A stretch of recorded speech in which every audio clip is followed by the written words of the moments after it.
Hello dear students, myself Anoop Singh. आज हम करने वाले हैं क्लास 10th मैथ्स के ओसवाल सैंपल पेपर्स, जिसके अंदर फर्स्ट क्वेश्चन सेकंड क्वेश्चन मतलब ऐसा है कि मेरा कहने का कि सारे क्वेश्चन हम करेंगे जिनको हम समझ के करेंगे। ऐसा कोई जल्दी नहीं है कि हमें आंसर दिखाने यहाँ पे करके कि जैसे देखो मैंने जल्दी से आंसर कर दिया, ऐसा कुछ नहीं है।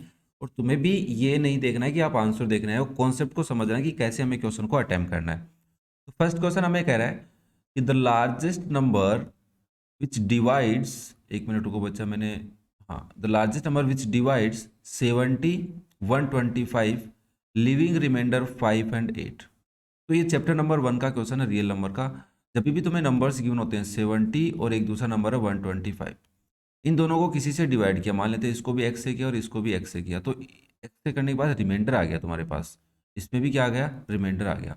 मतलब रिमाइंडर नहीं आता तो वो कंप्लीट डिवाइड कर रहा था। बोले हाँ, तो क्या रिमाइंडर आ रहा है? बोला इसको डिवाइड करने पे 5 आ रहा है, इसको डिवाइड करने पे 8 आ रहा है। तो बोला इसमें से 70 में से अगर मैं 5 माइनस कर देता हूँ तो जो नंबर बचता है उसको ये एक्स कंप्लीट डिवाइड करता है। तो आपने 70 माइनस 5 किया तो आपके पास आंसर आया 80, सॉरी 65। माइनस कर रहे हो ब्रो, तो कितना आएगा? 65। ऐसे तुम बोलोगे कि सर 125 में से अगर 8 माइनस कर देते हैं तो एक नंबर आता है जिसको बोलते हैं 117। ये 165 और 117 दो ऐसे नंबर हैं जो किसी एक नंबर से डिवाइड हो रहे हैं। ठीक है, तो वो नंबर ढूंढना है अपने को, उस नंबर को बोलते हैं एचसीएफ, जो दोनों को डिवाइड करे। ये दोनों जिसको डिवाइड करे उसको बोलते हैं एलसीएम। तो फैक्टर ऑफ 65 लिखोगे समझने के लिए। फैक्टर ऑफ 65 क्या लिखोगे आप? मेरे हिसाब से 5 का डिवाइड करोगे तो 5 वन जा 5, और फिर 5 का डिवाइड 3 टाइम 15, तो 13 इंटू 5 लिख सकते हो। वैसे तो 5 इंटू 13 लिखना चाहिए। और फिर आप फैक्टर ऑफ 117 कैलकुलेट करेंगे। 3 का डिवाइड जा रहा है, साइड में करके दिखा रहा हूँ फटाफट। 3 3 ज़ा 9, 27, तो 9 3 ज़ा 27, फिर 3 का डिवाइड 13 टाइम, तो फिर 13 का ही डिवाइड जाएगा। तो आप इसको लिखोगे 3 इंटू दोनों के फैक्टर में जो कॉमन होता है वही एचसीएफ होता है। तो एचसीएफ आ गया 13। तो आंसर है क्या? 13। ये रहा 13। तो ऑप्शन ए इसका करेक्ट आंसर है।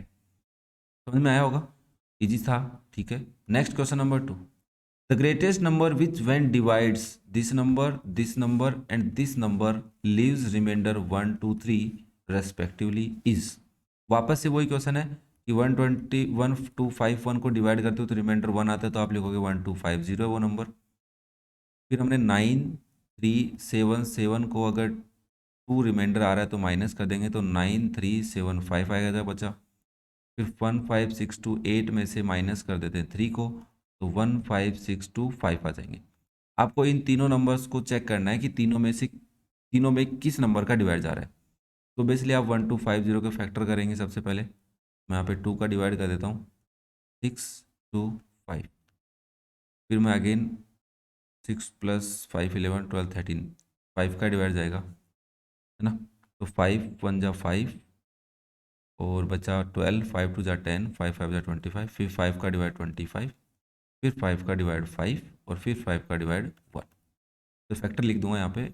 इसके फैक्टर निकल के आया बच्चा 2 × 5 × 5 × 5 × 5। ऐसे 9375 के अगर हम फैक्टर करते हैं तो 9375 है बच्चा। लोग थोड़ा सा कैलकुलेशन पार्ट रहता है, ध्यान रखना इस चीज़ का। अगर एक 5 भी इधर उधर हो गया तो क्वेश्चन गलत होने के चांस है, ध्यान रखना इस चीज़ का। 5 1 जा 5, फिर बचा तुम्हारे पास 9 में से 5 43, 8 5 जा 43। ठीक है, तो 8 40 37, 7 5 जा 35, 25। मेरा तो यार एक बार चेक कर लो इसको, सही है क्या? ठीक है, तो गलत लग रहा है मेरे को। 5 1 जा 5 43, 8 5 जा 40 37, 37 7 5 जा, अरे 7 आएगा ना, 5 कैसे लिख दिया मैंने? 7 5 जा 35। फिर मेरे पास बचा 2, हाँ अब सही है। अब मैं अगेन इसमें 5 का डिवाइड करता हूँ, तो मेरे पास आंसर आएगा 3 5 जा 15, 15 37, 6 5 जा 30, 7 5 जा 35, 25। फिर अगेन 5 का डिवाइड करते हैं, 7 5 जा 35, 5 5 जा, फिर 5 का डिवाइड अगेन करते हैं बच्चा तो 15 आता है। फिर 5 का डिवाइड किया 3, अच्छा लास्ट में 3 बच गया, तो इसको मैं ऐसे लिख दूँ 3 इंटू 1 2 3 4 5। 5 है ना, 1 2 3 4 5। हाँ, फिर आपके पास 515625 आता है। तो इसमें भी हम क्या करें, अब 5 का डिवाइड कर देते हैं सबसे पहले। जो मुझे तो 5 ही दिख रहा है इसमें, तो इसमें मैं 5 का डिवाइड करता हूँ बच्चा। डिवाइड करें, 5 3 जा 15, 5 1 जा 5, 5 2 जा 10, 5 5 जा 25। 5 का डिवाइड फिर करो 6 2, 5 2 जा 10, 5 5 जा 25। फिर 5 का डिवाइड, 5 1 जा 5, 5 2 जा 5 5 जा। ईजी हो रहा है ना, कोई नहीं। और 5 2 जा 5 5 जा, 5 का डिवाइड 5 टाइम, 5 का डिवाइड 1 टाइम। तो बच्चा पार्टी यहाँ पे 1 2 3 4 5 6, 1 2 3 4 5 6, ये आए फैक्टर। तो जो कॉमन है 2 और 3 तो दोनों कॉमन ही है, तो 1 5 ये कॉमन है।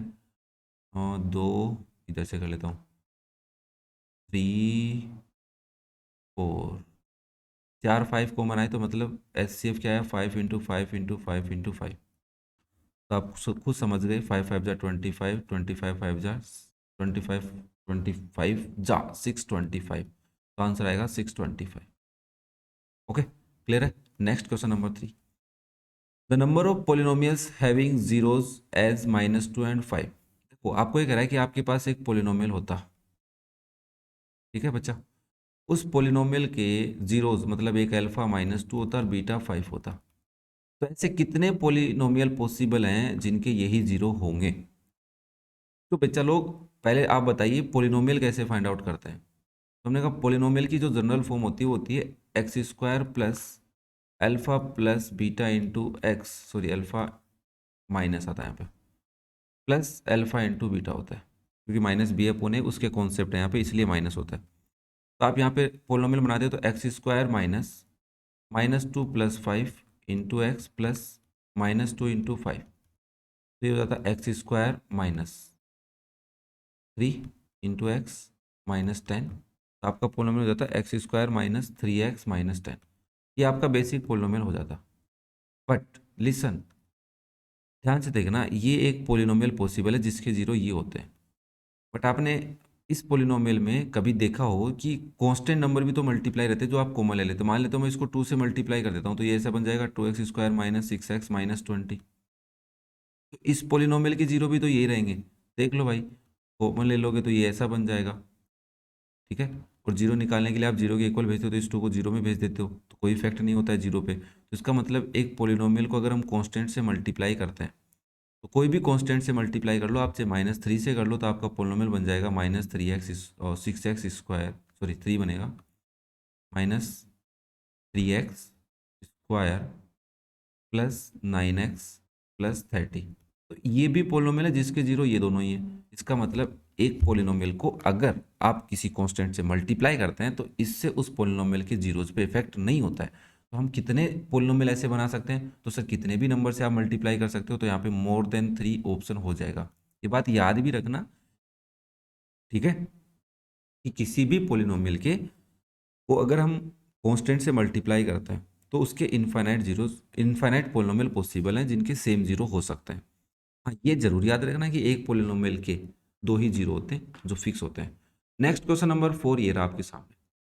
अगर ये 2x + y 23 है, 4x - y 19 है, तो बताइए इसकी वैल्यू और इसकी वैल्यू क्या है। देखो ये सिंपल सा लॉजिक है कि आपको यहाँ पे y और x की वैल्यू पुट करनी है, तब बताना है। इसमें भी y और x की वैल्यू पुट करनी है बच्चा। तो आपके पास इक्वेशन क्या है, 2x + y = 23 और सेकंड इक्वेशन है 4x - y = 19। ऑब्वियसली इनको सोल्व करना है, तो आप सिंपल सा मेथड लगाओगे, एलिमिनेशन मेथड, दोनों को प्लस कर लेते हैं। y से y कैंसिल हो जाएगा बच्चा, 6x आएगा, दैट इज 9 + 3 12, कैरी 1 42। और x की वैल्यू आ गई 42/6, 6 7 जा 42। x की वैल्यू क्या आ गई बच्चा पार्टी, 7। ये 7 पुट कर लो, तो मैं इसमें ही कर लेता हूँ। x और 2x था तो 2 × 7 कर लेते हैं, 2 × 7 प्लस y = 23। तो y की वैल्यू आ गई 23 - 14। तो y = 6 + 3 9। y की वैल्यू आ रही है 9। क्लियर है यहाँ तक, y 9 आ गया तुम्हारा।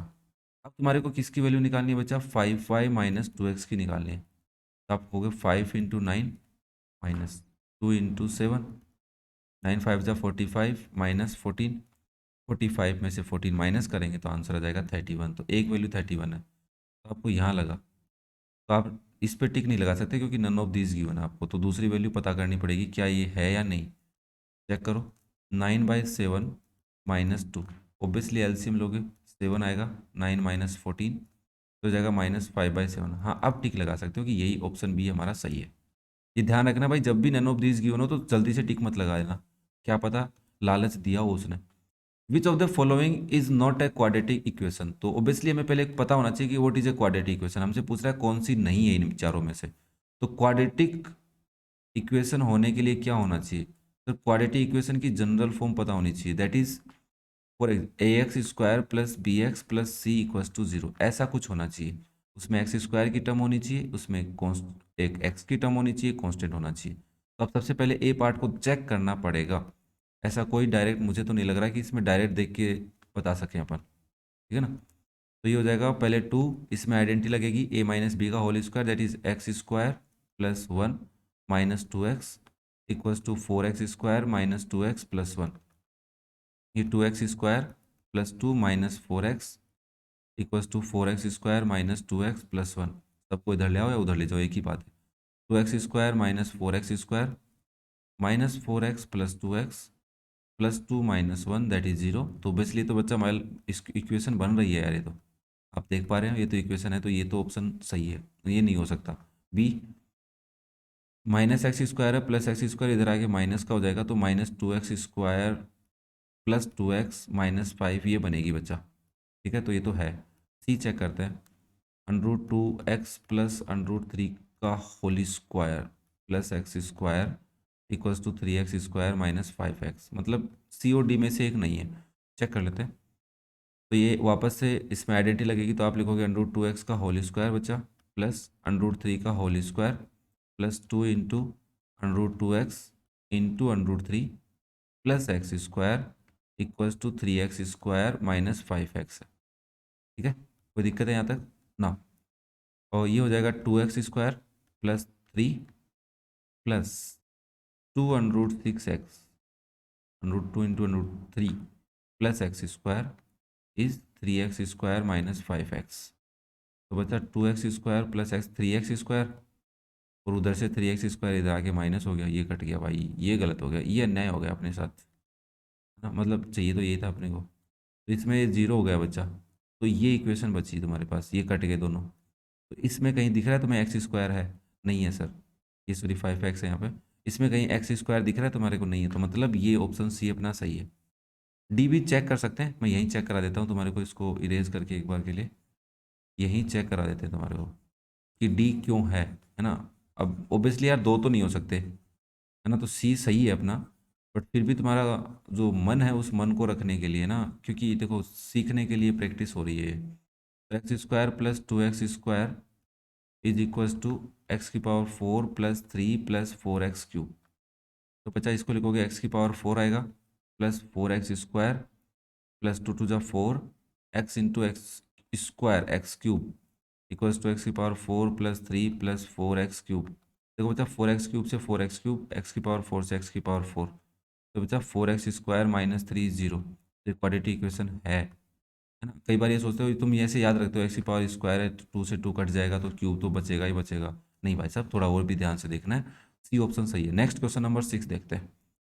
टाइम भी अपने को बचाना है कि टाइम ज़्यादा नहीं लगे, ये भी ध्यान रखना है, उसका भी मैं थोड़ा सा ध्यान रखूंगा। Which term of the progression this is the first negative term, बहुत ही अच्छा क्वेश्चन है। देखो फर्स्ट नेगेटिव टर्म है, तो या तो कोई बच्चा बोल सकता है कि सर इसमें एक nth टर्म है जो 0 है, 0 के जस्ट आगे वाली टर्म नेगेटिव टर्म होगी।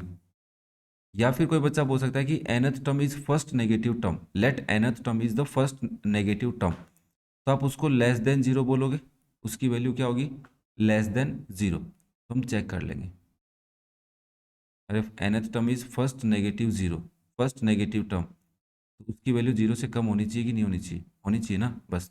तो nth निकालने के लिए सबसे पहले a तो पता है फर्स्ट टर्म 20 है, d निकालने के लिए 19 होल 1/4 में से माइनस करेंगे 20, 76 प्लस 1 77/4 माइनस 20, एलसीएम लिया 4 आया, 77 माइनस 80 बचा, तो ये आ गया -3/4।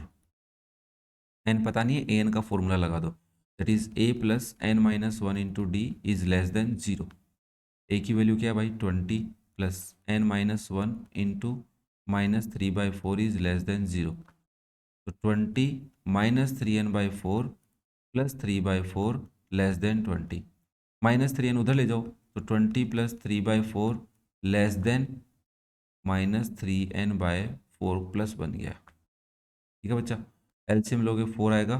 80 + 3 लेस देन 3n/4, तो 83/4 आ गया लेस देन 3n/4। बच्चा 4 से 4 कैंसिल कर लोगे। वही same rule, less than equal में वही सेम रूल चलता है। ये कई बार टेंशन करता है तुम्हारे को, वो ध्यान रखना बस। 3n, एन की वैल्यू निकालोगे तो ग्रेटर देन, देखो यहाँ पे ग्रेटर देन के साइन इधर, या ऐसे समझ लो, इसको मैं ऐसे रखूँ तो 83/3 लेस देन 9n। तो n, इस लाइन का मतलब ये है कि n की वैल्यू 83/3 से बड़ी है। और इसको अगर आप मिक्स फ्रैक्शन में करते हो तो 3 2 जा 6, फिर आता है 23, 7 3 जा 21 होल 1/3, हाँ 2/3 लेस देन 9। मतलब n की वैल्यू 27 होल 2/3 से, तो n की वैल्यू तो नेचुरल नंबर होती है, तो n की वैल्यू क्या आनी चाहिए, वो 28th वाली टर्म क्या होगी, फर्स्ट नेगेटिव टर्म आएगी। ये ऐसे कहना चाह रहा है तुम्हारा कि 27 होल 2/3 से बड़ी है, तो 28 ही है ना वो होल नंबर, तो ये ऑप्शन डी नेचुरल नंबर होती है n की वैल्यू। 28th टर्म इसकी फर्स्ट नेगेटिव टर्म है। आप जीरो से भी कर सकते हो, ठीक है, बट उससे थोड़ा सा डाउट रहता है कभी कभी, तो उससे मत करना, ये वाला कॉन्सेप्ट रखना। फर्स्ट नेगेटिव पूछे तो ए एन की वैल्यू ग्रेटर देन जीरो कर लेना। दो क्वेश्चन होते हैं इसके ऊपर। Next, the distance of the point P2,3 from the x axis. अब देखो जब भी एक्स एक्सिस से पूछ रहा है तो वही ग्राफ बना सकते हैं इसका इजीली, ये का, तो मान लेते हैं इधर होगा, फर्स्ट क्वाड्रेंट में होगा P2,3, और ये एक्स एक्सिस है तुम्हारी और ये वाई एक्सिस है। नेगेटिव में होता तो इधर लिख लेते, क्वाड्रेंट तो पता होगा ना तुम्हारे को, उसके अकॉर्डिंग चलता है। तो इसका मतलब ऐसे डॉट करने पे ये वैल्यू तो 3 है और ये वैल्यू कितनी है, 2 है।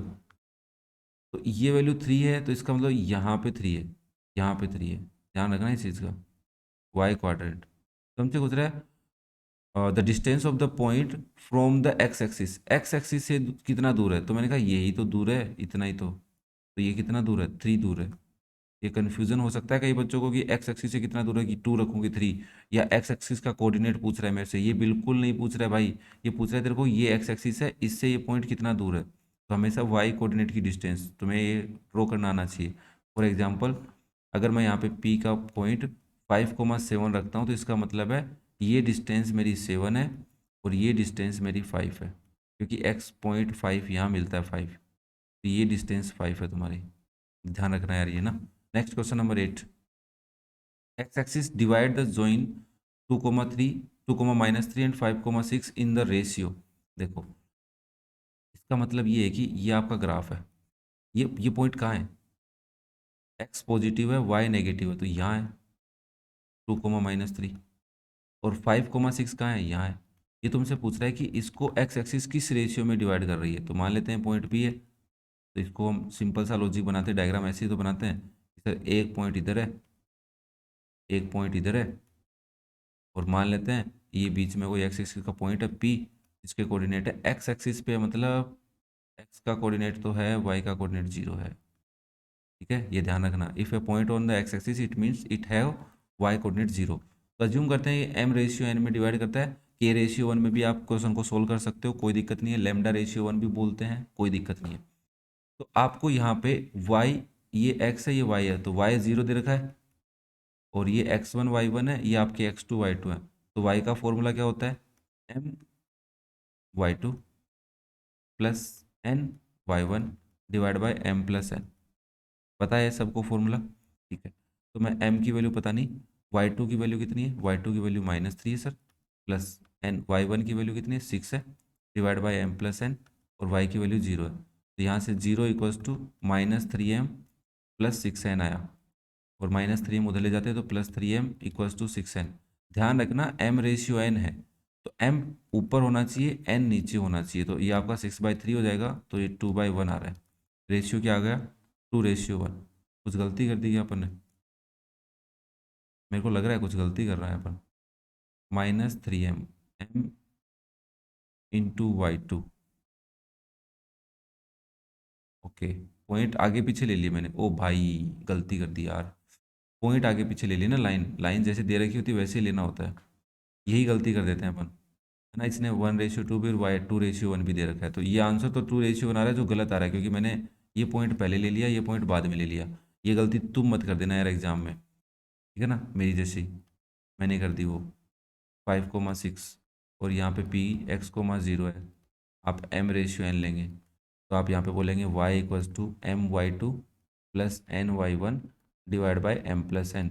y की वैल्यू कितनी है 0, m की वैल्यू m है, और ये 6 हो जाएगा plus n × -3 divide by m+n।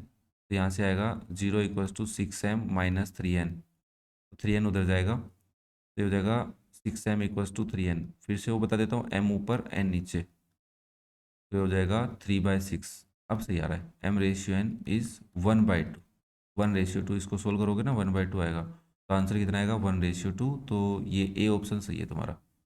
Okay, clear है बेटा। नेक्स्ट क्वेश्चन नंबर 9 देखो।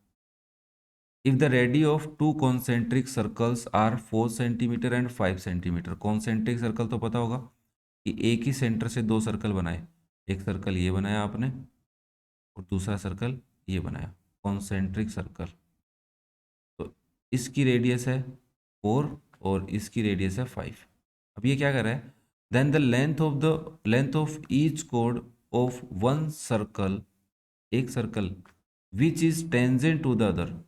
आपने एक सर्कल की कोड ड्रॉ की, तो मान लेता हूँ ये ए बी कोड है बड़े वाले सर्कल की, और क्या मैं ऐसे बोल सकता हूँ छोटे वाले सर्कल की ये टेंजेंट भी है। तो आपको इस कोड की लेंथ बतानी है, तो आपको सबसे पहले ओ टू ए ज्वाइन करना होता है, बेसिक कॉन्सेप्ट है। और ओ से अगर आपने इस पे एक ज्वाइन किया इस पॉइंट ऑफ कांटेक्ट पे, तो दिस इज परपेंडिकुलर, तो मान लेते हैं पॉइंट डी है, तो डी पॉइंट है, मिड पॉइंट होता है इसका। ये क्यों होता है, क्योंकि एक लॉजिक होता है कि अगर आप किसी भी सर्कल में अगर कोड पे सेंटर से परपेंडिकुलर ड्रॉ करते हैं, तो वो जो परपेंडिकुलर है, या फिर बोल सकते हैं आप perpendicular from the centre to A code divide the कोड इन टू इक्वल पार्ट्स, ये लॉजिक होता है। तो मुझे ये पता चल गया A D equal to D B है, तो मैं इतना सा ट्राइंगल लेके चलता हूँ। क्यों लेता हूँ ट्राइंगल, क्योंकि ये तो 5 है और ये 4 है, देख लो O D is the radius 4 और ये 5 है, ठीक है बच्चा, और ये 90 डिग्री है, तो पाइथागोरस थ्योरम लगा सकता हूँ, तो मैं यहाँ से ए डी पता कर सकता हूँ। तो आप सिंपल सा लिखेंगे O A square is equal to O D square plus A D square. अभी एमसीक्यू कर रहे हैं तो हम नहीं लिख रहे हैं, अदरवाइज लिखना भी पड़ता अपने को। तो ये हो जाता है 5² equals to 4² plus A D square, 3 आता है आंसर हमेशा। 25 - 16 equals to A D square, A D square is equals to 9। A D की वैल्यू आएगी √9, तो हम +3 कंसिडर करते हैं, -3 कंसिडर नहीं करते हैं। इसका मतलब ए डी अगर 3 है तो बी डी भी 3 है, तो कोड की लेंथ कितनी हो गई 6 हो गई। देखो इसने आंसर 3 भी दे रखा है, ध्यान रखना इस चीज़ का, तो 6 आंसर आएगा। और कई बार मल्टीप्लाई कर देते हैं बच्चे जल्दी के अंदर, 3×3 = 9, तो 9 भी हो जाता है, ये भी ध्यान रखना, ठीक है ना। ये दोनों आंसर इसने कंफ्यूज करने के लिए दिए हैं कि जल्दी में बच्चा गलती करे, तो आंसर बी इसका सही है बच्चा। क्लियर है सबको। Next question number 10। In the figure given below, अच्छा फिगर दे रखा था, मैंने ड्रॉ नहीं कर रखा, मैं ड्रॉ कर लेता हूँ, ठीक है ना। और फिगर दे रखा है तुम्हारे को, और वो फिगर मैंने ड्रॉ नहीं कर रखा है बच्चा, सॉरी, तो मैं वो फिगर आपके लिए ड्रॉ कर लेता हूँ। और इसमें डी पैरेलल ए डी मतलब ट्राइंगल तुम्हें दे रखे हैं, ठीक है ना। मैंने डायग्राम ड्रॉ नहीं किया यार, 1 मिनट रुक जाओ। हाँ है डायग्राम, ये रहा डायग्राम। कहाँ पकड़ लिया नुक सर। हाँ, ये डायग्राम दे रखा है बच्चा, ये ट्राइंगल दे रखा है ऐसे करके, ए, यहाँ बी है, यहाँ सी है बच्चा, और यहाँ से एक लाइन सीधी है, और यहाँ से भी एक लाइन सीधी है। ये डी है, ये एफ है और ये ई है। तो आप खुद समझ गए होगे ये हमें कौन से कॉन्सेप्ट से करवाना चाहता है। कोई दिक्कत नहीं है, हमने बोला कि डी ई पैरेलल ए सी है, तो डी ई, ये डी ई लाइन है, ये पैरेलल ए सी है, ठीक है। And D F, this line D F is parallel to A E दे रखा है, तो which of the these is equal to B F upon F E. तो आप थेल्स थ्योरम से कर सकते हैं इस क्वेश्चन को। देखो आपके पास दो ट्राइंगल है, मैं दोनों ट्राइंगल बना के दिखा रहा हूँ, हमें दोनों ट्राइंगल में रेशियो क्या लिखना है वो सोचना पड़ेगा, सबसे बड़ा काम तो यही होता है थेल्स थ्योरम में, ऑब्वियसली, है ना। यहाँ पे डी ई लिखा हुआ है, ये पैरेलल है, ठीक है। और एक दूसरा डायग्राम आपके पास कुछ ऐसा है। हाँ, ये लगभग मेरे को 90 डिग्री जैसा लग रहा है, बट कोई नहीं, अपने को एंगल पे जाना ही नहीं है। और यहाँ पे लिखा हुआ है बी, ये लाइन इसके पैरेलल है। अब सुनो, तुम्हें बी एफ, ये रहा B F upon F E, तो आप इसमें थेल्स थ्योरम लगाओगे तो लिख सकते हो B F upon F E. इस ट्राइंगल में थेल्स थ्योरम लगा दी तो ये पैरेलल है, तो आप इसको इक्वल किसके लिखोगे, B D upon D A के इक्वल लिखोगे। कि अगर एक ट्राइंगल में दो लाइन और एक साइड के पैरेलल अगर आपने एक लाइन ड्रॉ की है तो वो divide in the same ratio. तो वैसा ही हमें यहाँ पे भी लगाना है, बट ध्यान रखना है कि B D upon D A आना चाहिए। तो इसमें थेल्स थ्योरम लगाओगे तो उधर से लगाओ, B D upon D A लगाया तो इधर से क्या लग जाएगा, इस वाले डायरेक्शन में पी बाई ई सी लगेगा। तो ये इक्वेशन मान लेते हैं ये 1 है और ये 2 है, तो दोनों इक्वेशन से B D upon D A equal है, तो आप लिखोगे B F upon F E किसके इक्वल कर दोगे बच्चा, बी ई अपॉन ई सी के इक्वल कर दोगे। तो आंसर क्या हो जाएगा, बी ई कहाँ है, इसमें ही है भाई, ये आंसर हो जाएगा अपॉन ई सी। क्वेश्चन नंबर 10 तक समझ में आए? किसी को कोई भी डाउट है तो कमेंट करके बता सकता है मुझे। नेक्स्ट हम करते हैं क्वेश्चन नंबर 11। ये रहा आपके सामने, इसके अंदर हमें कह रहा है कि in the figure O is the centre. मैं एक बार कलर चेंज कर लेता हूँ समझाने के लिए तुम्हारे को, और ग्रीन कलर ले लेते हैं चलो। तो मैं कह रहा है कि in the figure O is the centre of the P Q. तो देखो ये सेंटर है, कोई दिक्कत नहीं है सर, सेंटर में तो हमें वैसे ही कोई दिक्कत नहीं है। P Q is a code, ये पी क्यू, अच्छा कहाँ है पी क्यू, दिख तो नहीं रही। ओके, ये वाली कोड है तुम्हारी, हाँ सही है। P R, tangent P R, tangent P R दिख रही है तुम्हारे को, ये रही तुम्हारी tangent P R, make an angle 50 degree दिख रहा है, ठीक है, विद द पी क्यू के साथ बना रहा है एंगल पी ओ क्यू। बताइए, ये पी ओ क्यू एंगल बताना है। तो सिंपल सा लॉजिक होता है बेटा, देखो आपके पास अगर एक सर्किल है, उस सर्किल में अगर ये सेंटर है, तो आप अगर ये टेंजेंट के ऊपर एंगल ड्रॉ करते हो 90 आता है, सबको पता है। तो मैं ये अंदर वाला एंगल बता सकता हूँ सबसे पहले, तो एंगल ओ पी क्यू कितना हो जाएगा तुम्हारा, that is equals to sir 90 degree minus 50 degree. Logic समझ में आ रहा है, लिख दो, है ना। तो 40 डिग्री हो गया। मतलब अगर मैं यहाँ पे इसको इरेज करके इतना सा डायग्राम बनाऊँ, ध्यान से देखना, ये कोड है तुम्हारी, ये वाला एंगल, तो ये एंगल मेरे को 40 मिल रहा है। अब मुझे पता है कि इस पर्टिकुलर ट्राइंगल के अंदर ओ पी इक्वल है ओ क्यू के, क्योंकि दीज आर द रेडियस, तो ये भी 40 हो जाएगा। तो मुझे ये एंगल बताना है कितने डिग्री का है। तो आप बोलोगे sir angle O plus angle P plus angle Q is 180 degree, और एंगल ओ पता नहीं, बट ये 40 है, ये भी 40 है, दैट इज़ 180। तो एंगल ओ हो जाएगा मेरा 180 माइनस 80, इट इज़ 100 डिग्री। ठीक है, लॉजिक समझ में आया भाई? ऑप्शन ए तुम्हारा करेक्ट ऑप्शन। क्लियर है सबको? हाँ, थोड़ा सा किसी को दिक्कत हो सकती है कि सर्किल चैप्टर नहीं पढ़ा, तो उसके लिए तो दिक्कत है, बाकी तो मेरे हिसाब से कोई दिक्कत नहीं है। ठीक है ना। नेक्स्ट क्वेश्चन देखते हैं, क्वेश्चन नंबर 12 ये रहा। गिवन दैट साइन अल्फा, तुम्हें साइन अल्फा गिवन है बच्चा 1/2, बहुत इजी क्वेश्चन है तो यार। कोस बीटा तुम्हें गिवन है बेटा 1/2, तुम्हें बतानी है अल्फा प्लस बीटा की वैल्यू। तो आप सबसे पहले बोलेंगे सर साइन अल्फा से अल्फा कैसे निकालते हैं, तो मैंने कहा साइन अल्फा इक्वल्स टू 1/2 दे रखा है, और 1/2 साइन में किसकी वैल्यू होती है, बस ये बतानी है। तो ऑब्वियसली ये याद है, 0 1 2 3 4 लिखते हो, डिवाइड बाई 4 करते हो सब में, याद है क्या? ऐसा ही तो करते हो। फिर ये 2 आता है, और ये 1/4 रहता है, तो इसका स्क्वायर रूट 1/2 था, साइन 30 के इक्वल होता है। Sine alpha equals to sine 30 हो गया, अल्फा की वैल्यू 30 डिग्री। क्या ये बात क्लियर है भाई सबको? ऐसे में भी किसी को डाउट है? अरे ये तो लॉजिक क्लियर है ना। ऐसे ही कोस बीटा इक्वल्स टू 1/2 कोस में किसकी वैल्यू होती है, तो बता सकता है मेरे को? कोस में 1/2 किसकी वैल्यू होती है?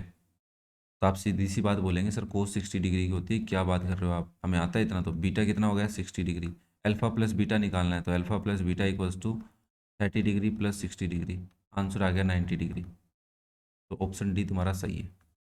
ठीक है, तो हमेशा हम ऐसा ही करते हैं कि अगर एंगल निकालना होता है, ए प्लस बी वाला भी लॉजिक होता है क्वेश्चन, वो भी आ जाएगा, क्या पता आगे। Next question number 13, given that sine theta is a by b then cos theta is.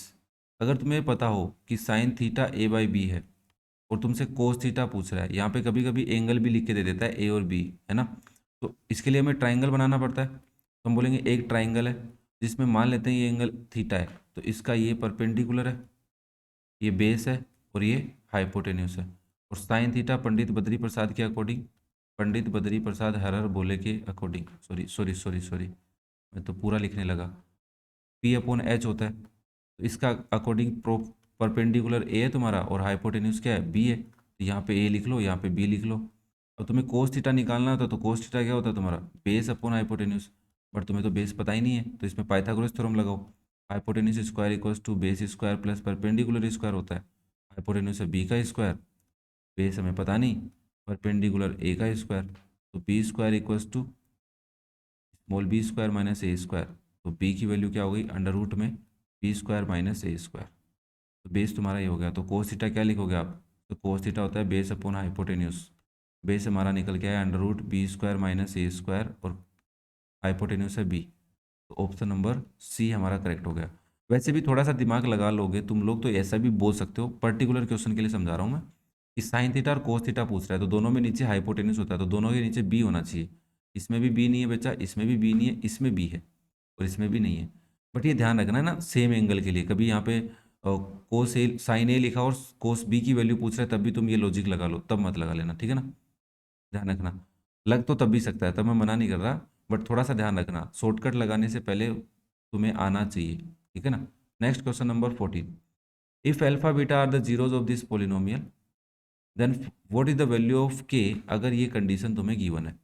तो तुम्हें सबसे पहले पोलिनोमियल क्या गिवन है बच्चा, पोलिनोमियल गिवन है x square minus k plus 6 into x plus 2 into 2k-1, ये पोलिनोमियल गिवन है। तो आप सबसे पहले बोलेंगे ए की वैल्यू है सर 1 और b coefficient of x minus k plus 6 और सी की वैल्यू क्या है, जो कांस्टेंट टर्म होती है वो। ये क्यों कर रहे हो, क्योंकि मुझे सम ऑफ जीरोज और प्रोडक्ट ऑफ जीरोज में रिलेशन दे रखा है।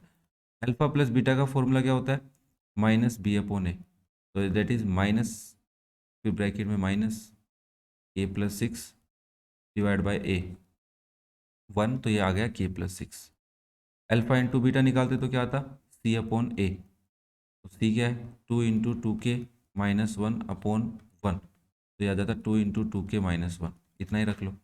तुम्हें क्या गिवन है, alpha plus beta equals to 1/2 into alpha beta, value put करो, तो के प्लस 6 इक्वल्स टू 1/2 इंटू 2 2 से 2 कट जाएगा, तो ये आएगा बच्चा k plus 6 equals to 2k-1, 6 plus 1 equals to 2k-k, तो यहाँ से के की वैल्यू आ रही है 7 बच्चा, क्या आ रही है 7। इजी क्वेश्चन है, कोई बड़ा बात तो नहीं था, है ना। जीरोज आर इक्वल वाला कॉन्सेप्ट तो नहीं है, कम से कम जीरोज आर रियल, है ना, वो वाला लॉजिक होता तो थोड़ा ज़्यादा करना पड़ता। चलो नेक्स्ट क्वेश्चन देखते हैं, ये रहा question number 15, in the given फिलो figure angle B A C, तो ये आपका एंगल बी ए सी, ये कंप्लीट एंगल 90 डिग्री गिवन है और ए डी परपेंडिकुलर, तो ये भी 90 डिग्री गिवन है। तो बताइए इनमें से कौन सा सही है। लगभग बच्चों को लग रहा होगा सर सिमिलरिटी का क्वेश्चन है, तो ऑब्वियसली ये सिमिलरिटी का क्वेश्चन है। मैं ट्राइंगल बना के दोबारा समझाता हूँ तुम्हारे को। एक ट्राइंगल आपको ये गिवन है जिसमें 90 डिग्री है, और दूसरा ट्राइंगल, अब बच्चा कौन सा भी ले सकता है, एक तो ये ट्राइंगल ले सकता है और एक ये वाला ट्राइंगल भी ले सकता है, 90 डिग्री इसमें भी है। तो इसका नाम मैं लिख देता हूँ ए बी सी, और इसका नाम है ए डी बी, और बच्चा लोग इसका नाम है ए डी सी। देखो ये एक लॉजिक है कि अगर आप किसी भी राइट ट्राइंगल के अंदर 90 डिग्री वाले वर्टेक्स से हाइपोटेन्यूज पे परपेंडिकुलर ड्रॉ करते हो, तो यहाँ पे तीन ट्राइंगल है, 1 2 और एक कंप्लीट, ये तीनों ट्राइंगल आपस में सिमिलर है। तो वो लॉजिक भी लग सकता है यहाँ पे। क्यों सिमिलर है, क्योंकि ये जो एंगल थीटा लिख रखा है ना, इसने देखो दिमाग लगाने के लिए, ये थीटा इस थीटा के इक्वल है, ठीक है ना। ये बट ये सिलेबस से डिलीटेड है, ये लॉजिक तो डिलीटेड है सिलेबस से, तो हम बाकी क्या लॉजिक लगाए। तुमने कहा यार इसको इसको सिमिलर कर सकता हूँ, इसको भी कर सकता हूँ, बट मुझे कैसे पता चलेगा। मैंने कहा इस ऑप्शन को देख के करना पड़ेगा। बी सी स्क्वायर आता है, तो बी सी किस में आ रहा है 2 बार, तो हमने कहा सर बी सी स्क्वायर तो दोनों में नहीं आ रहा, तो मतलब ये लॉजिक तो हो ही नहीं सकता। फिर तुमने दोबारा देखा बी सी स्क्वायर, मतलब बी सी स्क्वायर इन तीनों ट्राइंगल में 2 बार किसी में आ ही नहीं सकता, तो ये लॉजिक भी नहीं लगेगा। अच्छा, फिर कहा 8d² आ सकता है, हाँ 8d² इन दोनों ट्राइंगल में हो सकता है, तो ये हो सकता है। फिर आपने कहा 8d² आ रहा है, मतलब ये दो ट्राइंगल कॉन्ग्रुएंट करने पड़ेंगे। मैंने कहा इसके लिए तो भाई साहब ये सिलेबस डिलीटेड सिलेबस से क्वेश्चन आ चुका है, ये थीटा है तो ये भी थीटा होता है, ठीक है। लॉजिक याद रखना है, नहीं समझ में आ रहा कोई दिक्कत नहीं है, मैं समझाने की पूरी कोशिश करता हूँ कि कैसे। पहली बात तो ये तो ट्राइंगल ढूंढने कैसे, एक तो उसमें कन्फ्यूज हो जाएगा बच्चा। अब सुन मेरा बेटे, अगर ये थीटा कैसे इक्वल है ये समझाता हूँ पहले। देख, एक मैं ट्राइंगल बना सकता हूँ पूरा बड़े वाला, दोबारा बना देता हूँ। मुझे पता है ऊपर से नहीं जाना चाहिए तुम्हारे, मुझे भी पता है इस बात का। ए बी सी, ये 90 डिग्री गिवन है आपको, मान लेते हैं थीटा है, तो ये सी एंगल है, तो angle A plus theta plus angle C is 180 degree लिखोगे। एंगल ए 90 है, तो 90 उधर जाके माइनस हो जाएगा, तो थीटा प्लस एंगल सी कितना हो जाएगा, 180 डिग्री माइनस 90। थीटा किसके इक्वल ले लेता हूँ मैं, 90 डिग्री माइनस एंगल सी बोल सकता हूँ, ये बोल सकता हूँ कि भाई इस ट्राइंगल में। और मुझे इस ट्राइंगल की अगर बात करनी है, क्योंकि इसकी तो बात ही नहीं करनी ना, क्योंकि थीटा तो बी एंगल है, तो ये बी थीटा है। मैं इस एंगल की बात करता हूँ और मान लेता हूँ यहाँ पे मैं एक्स ले लेता हूँ, एक बार वाई ले सकते हो, तो आप बोलोगे sir angle A plus angle D plus angle C is 180 degree. देखो एंगल ए हमने एक्सलेट किया है, एंगल डी हमारा 90 है, plus angle C is 180 degree. X equals to 180 degree minus 90 minus angle C, X की वैल्यू आ गई 90 माइनस एंगल सी। ये समझा रहा हूँ, लिखना नहीं है अपने को। तो देखो एक्स भी 90 माइनस सी है और थीटा भी 90 माइनस सी, तो थीटा इक्वल्स टू एक्स, तो मैं यहाँ पे थीटा लिख सकता हूँ। ठीक है भाई, यहाँ पे मैं क्या लिख सकता हूँ, थीटा लिख सकता हूँ। तो आप बोलोगे सर ये these two triangles are similar, क्यों, क्योंकि angle A B D is equals to angle D A C. ठीक है, क्लियर है, ठीक है, प्रूव भी कर सकते हैं अपन। और फिर आप बोलोगे angle A D B is equals to angle A D C each 90 degree, each 90 degree. तो बाय ए सिमिलरिटी, अरे ए सिमिलरिटी क्या कहती है तुम्हारे को, दोनों ट्राइंगल सिमिलर हो जाएंगे, तो आप एक का नाम लिखोगे triangle A B D is similar, similar का साइन लगाना है यार। ट्राइंगल एंगल ए किसके इक्वल है नहीं पता, बट एंगल बी किसके इक्वल है, ए के, तो ओ यहाँ पे आएगा ए, और डी किसके इक्वल है, डी के, तो यहाँ पे आएगा सी, सी ए डी। अब इसमें रेशियो लिखो, तो आप लिखोगे ए बी अपॉन ए सी 1:2, इधर भी 1:2, equal to 2:3 B D A D, फिर 1:2 ए डी और 1:3 सी डी। अब तुम्हें लाना क्या है, बी सी स्क्वायर लाना, जो भी लाना है मतलब, है ना। तो मैं यहाँ पे ए डी स्क्वायर ला सकता हूँ इन दोनों से, और ये मेरा आंसर भी हो गया, B D into C D is equals to A D square. ठीक है बच्चा, ये तुम्हारा आंसर सी ऑप्शन सही है एकदम। ध्यान रखना है इस चीज़ का, ये क्वेश्चन थोड़ा सा हाई लेवल का था, तो इस चीज़ का थोड़ा सा ध्यान रखना। Next question number 16, which of the following cannot be probability of an event, किसी भी इवेंट की प्रोबेबिलिटी नहीं हो सकती। तो आप ध्यान रखना जब भी आप प्रोबेबिलिटी लिखते हैं, जब भी आप प्रोबेबिलिटी लिखते हैं, तो आप यहाँ पे लिखते हैं favourable outcome formula divide by total outcome लिखते हैं। और आपने प्रोबेबिलिटी में एक चीज़ पढ़ी होगी कि sir total outcome always greater than favourable outcome in A probability, ये बात पढ़िए। मतलब क्या है कि जब भी फ्रैक्शन लिखते हैं तो ऊपर वाला स्मॉल होता है और नीचे वाला बड़ा होता है, मतलब लार्ज बोल सकते हैं अपन। अगर ऐसी कंडीशन है तब तो प्रोबेबिलिटी है, अदरवाइज वो प्रोबेबिलिटी में है ही नहीं। कि किसी प्रोबेबिलिटी, अरे ये पढ़ा है ना, probability of an event is not greater than 1, always may be less than और इक्वल टू 1। प्रोबेबिलिटी किसी भी इवेंट की 1 से ज़्यादा नहीं हो सकती। तो देखो 0.01 है, तो 0.01 को मैं 1/100 बोल सकता हूँ, तो ये तो ठीक है, हो सकता है ऐसा। तो 3% को मैं 3 इंटू 1/100, तो इससे 3/100 बोल सकते हो। ठीक है, 16/17 सही है, न्यूमरेटर छोटा है इसमें भी, बट इसमें न्यूमरेटर बड़ा है, तो आंसर हो गया ऑप्शन डी तुम्हारा। आंसर क्या हो गया, ऑप्शन डी। क्या ये बात क्लियर है भाई सबको, ऑप्शन डी तुम्हारा सही है। ठीक है, next question number 17, an event is very unlikely, एक इवेंट है जो होना ही नहीं चाहता, अनलाइकली टू हैपन, होना ही नहीं चाहता है, तो उसकी प्रोबेबिलिटी क्लोजर टू किसके इक्वल हो सकती, किसके पास हो सकती है, इसके इसके इसके इसके। देख बच्चा, प्रोबेबिलिटी नहीं होना मतलब उसकी वैल्यू बहुत कम होना, तो इन चारों में से सबसे कम वैल्यू किसकी है, तो आप बोलोगे इसकी है सर, तो ये तुम्हारा आंसर हो जाएगा। दोबारा सुन लो, कोई भी चीज़ नहीं होनी है उसकी मतलब है उसकी प्रोबेबिलिटी बहुत कम होना, तो सबसे कम इन चारों में से किसकी वैल्यू, ऑप्शन ए की वैल्यू है, देख लो, बी सी डी, डेसिमल से जितना दूर होगा उसकी वैल्यू उतनी कम होती है बच्चा। Next question number 18, in the given figure P Q is a tangent to a circle, P Q tangent है एक सर्कल पे जिसका सेंटर ओ है, एट द पॉइंट बी है, angle A O B centre पे बन रहा है और एंगल ए बी पी बताना है। तो आप सिंपल सी बात समझ चुके होंगे फिर से मेरे हिसाब से। ये आपका सर्किल है, ये आपकी टेंजेंट है, ये सेंटर है। तो मैं बोला ये पूरा एंगल तो 90 डिग्री, बट यहाँ से निकल गया ये वाला लाइन, ये तो 90 नहीं बचा अब, है ना। तो मुझे ये एंगल पूछ रहा है तो 90 से कम है, ये एंगल कितना है पता चल जाए तो 90 में से माइनस कर दो। तो ये एंगल मुझे 100 दे रखा है, तो मुझे पता है सर ये दोनों इक्वल है, ये एक्स है तो ये भी एक्स होगी। समझ रहे हो बात? अरे समझ रहे हो कि नहीं समझ रहे?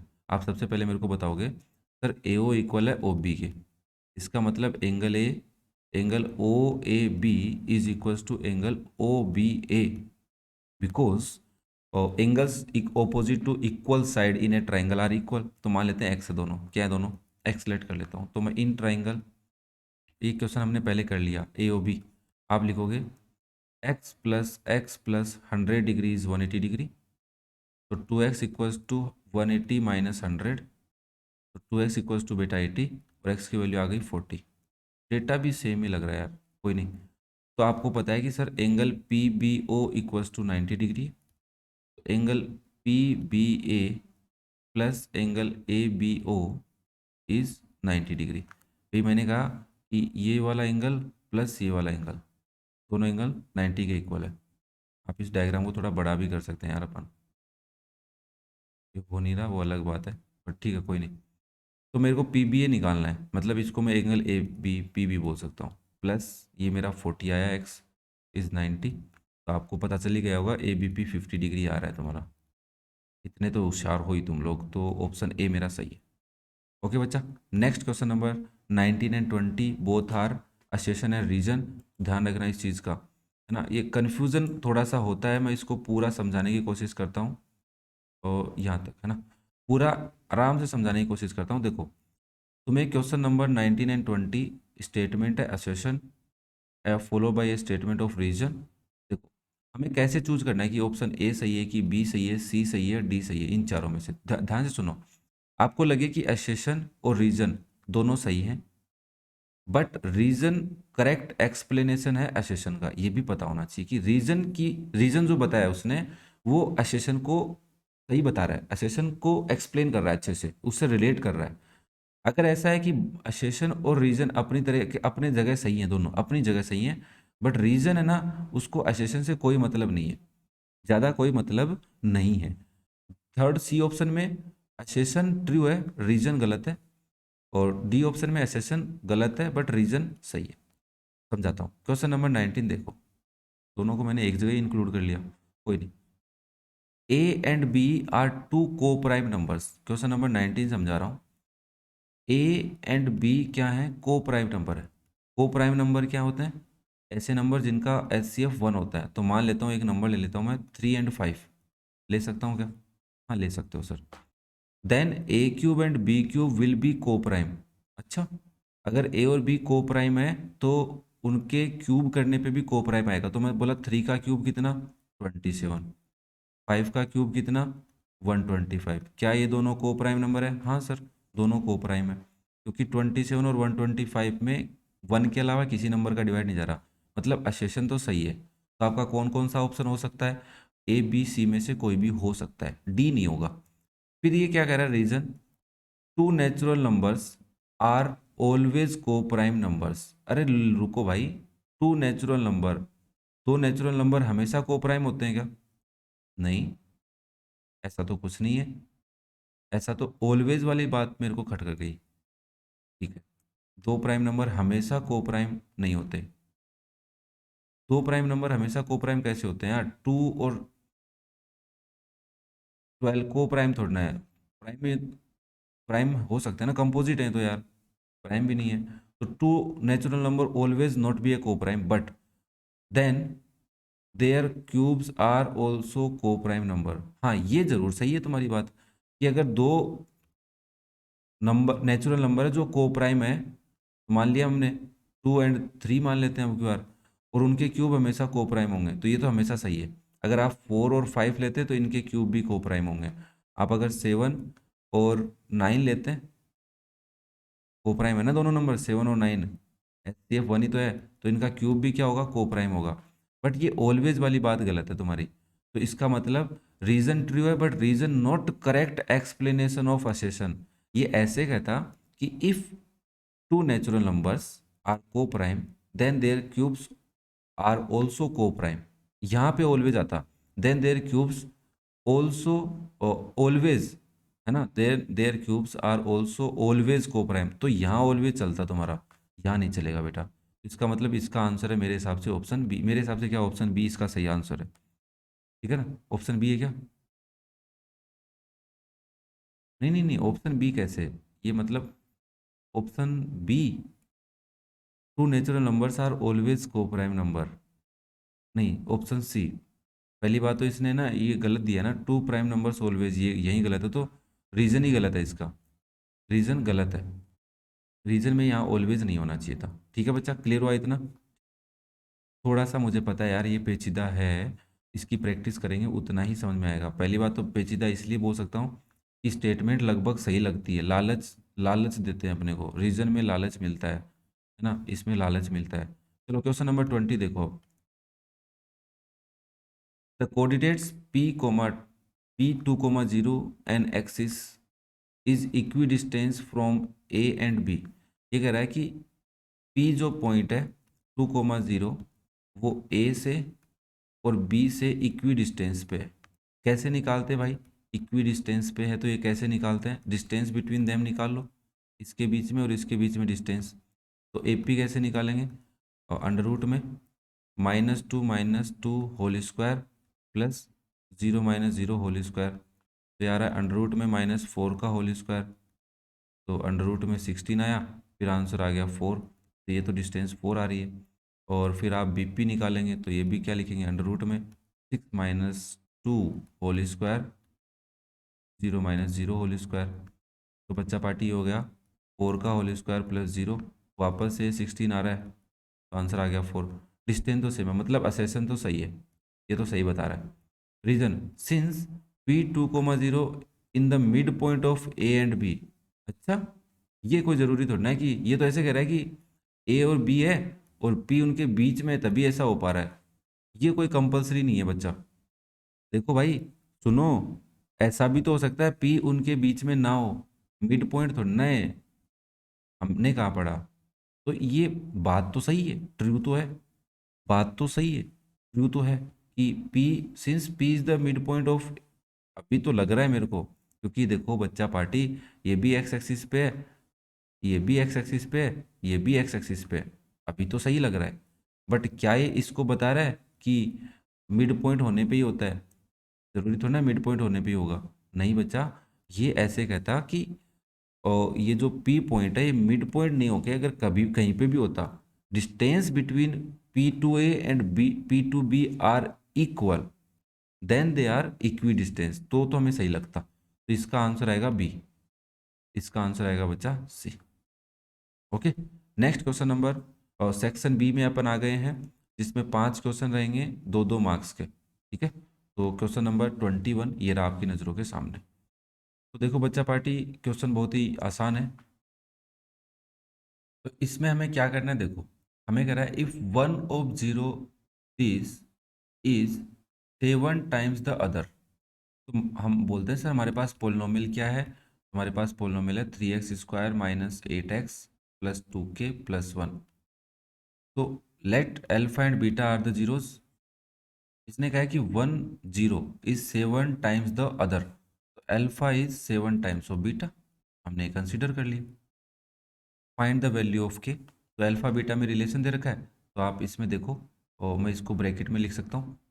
ए की वैल्यू 3 है बच्चा, बी की वैल्यू -8 है, और सी की वैल्यू क्या है, 2k + 1। क्या यहाँ तक क्लियर है सबको? अब सबसे पहले अल्फा प्लस बीटा निकालेंगे, दैट इज -b/a होता है, तो आप लिखेंगे -8/3। तो बच्चा ये तो आ गया 8/3। और सॉरी अल्फा इंटू बीटा निकालेंगे, दैट इज c/a होता है, वो हो जाएगा तुम्हारा 2k + 1/3। अब सुनो, अल्फा प्लस बीटा और अल्फा इंटू बीटा दे रखा है, तो अल्फा की वैल्यू पुट करनी पड़ेगी, तो मैं यहाँ से कर रहा हूँ। अल्फा प्लस बीटा मतलब 7 beta plus beta is 8/3। Alpha की जगह 7 बीटा रख दिया, तो ये तो हो गया 8 बीटा इज 8/3। तो बीटा की वैल्यू आ गई बच्चा पार्टी 8/3 इंटू 8, वो डिवाइड में आ गया 8, 8 से 8 कट गया, वैल्यू आई 1/3। क्या ये बात क्लियर है सबको? बीटा की वैल्यू 1/3 आ गई भाई, ठीक है ना। अब ये जो बीटा की वैल्यू है ये यहाँ पुट कर लो या इसमें पुट कर दो तो अल्फा भी आ जाएगा। तो अल्फा इक्वल्स टू 7 बीटा, तो अल्फा इज 7/3। अब चाहे प्रोडक्ट वाले में पुट कर लो, प्रोडक्ट में ही करना पड़ेगा क्योंकि ये तो कन्फर्म है। तो प्रोडक्ट में पुट करूँगा तो क्या आएगा, 7/3 into 1/3 is 2k plus 1/3।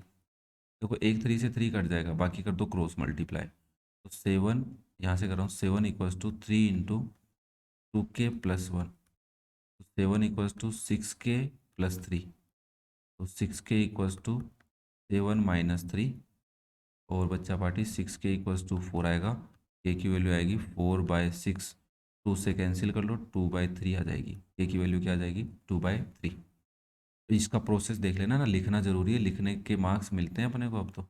Next question number 14, the larger of to supplementary angles exceed the smaller by 18, find the angle.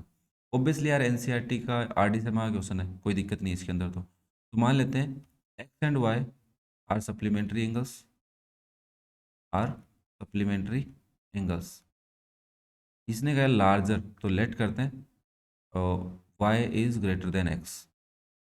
तो वाई की वैल्यू क्या है, एक्स से 18 ज़्यादा डिग्री है, वैल्यू पुट कर दो। हमें भी पता है कि एक्स प्लस वाई की वैल्यू 180 होती है, तो एक्स तो एक्स ही है, और वाई क्या है तुम्हारा, एक्स प्लस 18 है, दैट इज़ 180। तो हो जाएगा 2x इक्वल्स टू 180 माइनस 18, तो 2x इक्वल्स टू 7 - 6 162, एक्स की वैल्यू आएगी 162/2, दैट इज़ 81 डिग्री। और y की वैल्यू निकालनी है, तो y equals to 81 degree plus 18, इसमें वैल्यू पुट कर दी मैंने, तो y की वैल्यू आ गई 99 डिग्री। ये तुम्हारे दो एंगल्स हैं, तो वो एंगल बताने हैं, तो 81 degree and 99 degree, these are two angles. Easy सा क्वेश्चन था। Next, in the figure angle A is 90, ठीक है, एंगल बी इज़ 90, ठीक है, ओ बी 4.5 है, और ओ ए 6 दे रखा है, ए पी 4 दे रखा है, ठीक है, क्यू बी बताना है कितना है। तो बेसिकली दोनों ट्राइंगल सिमिलर कर लेते हैं, सिमिलर हो सकते हैं, 90 90 है और ये दोनों एंगल इक्वल है, तो आप कहेंगे in triangle P A O and triangle Q B O, angle A is equals to angle B each 90 degree, and angle A O P is equals to angle P O Q. क्यों है, vertically opposite angle, vertically opposite angle है। तो by A similarity rule हम ये बोल सकते हैं sir, triangle, और इसका नाम लिखना थोड़ा अच्छा से आना चाहिए, मैंने पहले ही सही लिखा था, P O is similar to triangle P A O. देखो एंगल ए किसके इक्वल है, बी के, तो ए के आगे क्या आएगा, सेकंड पोजीशन पे बी, और एंगल ओ के इक्वल, तो बचा क्या, क्यू। तो देखो नाम सही लिखा हुआ था। तो आप इससे रेशियो क्या लिख सकते हैं, by C P S T, corresponding part of similar triangles are in proportion. तो P A by Q B is equals to A O by B O is equals to P O by Q, ऐसा लिखोगे। अब तुम्हें P A पता है 4, Q B पता है, यहाँ एक तो ये रेशियो काम में आएगा, इन दोनों में से कौन सा आएगा, ए और ओ बी, ये पता है, तो आप इससे लिखेंगे therefore P A by Q B also equals to A O by B O. ध्यान से देखना है ना कि मैं हर एक चीज़ समझा रहा हूँ, तुम्हें क्या क्या लिखना है, कैसे लिखना है, उसका भी ध्यान रखना है अपने को। पी ए 4 है, क्यू बी तुम्हारा 4.5 है, इक्वल्स टू ए ओ पता है 6 बता रखा है, बी ओ 4 पॉइंट है, सारी चीज़ें पता है। ये तो गलत होगा ना, क्यू बी थोड़ी ना पता है, क्यू बी 4.5 कैसे लिख सकता हूँ मैं, क्यू बी तो मुझे फाइंड आउट करना है, ये क्यू बी तो फाइंड आउट करना है भाई। हाँ ये ज़रूर पता है मुझे 4.5 है, तो देखो 2 से कैंसिल कर लेता हूँ, 2 टाइम, 2 से 3 टाइम, और तो जाएगा 2 बाई क्यूब भी बचा, और इसको 3 इंटू 10/45 लिख सकता हूँ मैं, डेसिमल रिमूव कर दिया तो 15 आ जाएगा, फिर 5 से कैंसिल करेंगे, 2 5 3 जा, तो 2 से 2 कैंसिल, ये तो सीधा सा हो गया यार, cube B equals to 3 centimetre. Cube B की वैल्यू कितनी आ गई बच्चा, 3 सेंटीमीटर। क्यूबी था क्या? हाँ, क्यूबी है 3 सेंटीमीटर। क्लियर है भाई सबको?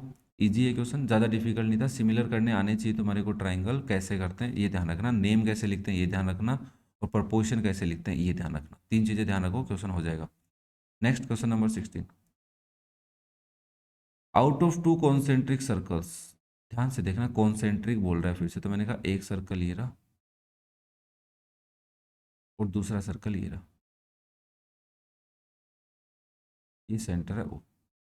The radius of the outer circle is 5 centimetre. Okay, तो देखते हैं। द कोड A C of the length 8 centimetre. Diagram था क्या इसमें? डायग्राम तो नहीं है, ठीक है। द कोड length A C is a tangent to the inner circle. अच्छा, वही सेम कॉन्सेप्ट, ये इनर सर्कल पे एक मिनट रुको, सही से ड्रॉ कर देते हैं।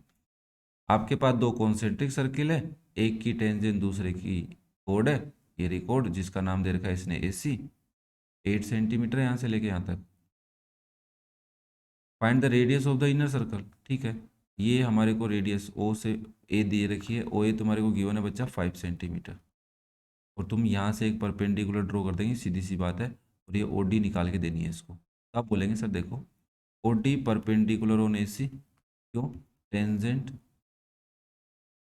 And radius are perpendicular to each other, सीधी सी बात है। और A D is equal to D C है, ठीक है। Perpendicular from radius divide the कोड इन टू पार्ट्स, ठीक है ना। इसका मतलब A D and D C are half of A C का सीधा सा मतलब है हाफ ऑफ 8 इज 4 सेंटीमीटर। तो ये आ गई 4 बच्चा, और ये टोटल तुम्हें गिवन है 5। तो आप बोलेंगे in triangle O D A by Pythagoras theorem. Pythagoras theorem लगा देते हैं। तो भाई आप खुद देख लो, ये 90 डिग्री का एंगल है तुम्हारा, ये ए है, ये डी है, ये ओ है, तो ये हाइपोटेन्यूस है। तो आप लिखोगे A O square is equals to, बाकी दो का स्क्वायर का सम कर देते हैं, that is D O square.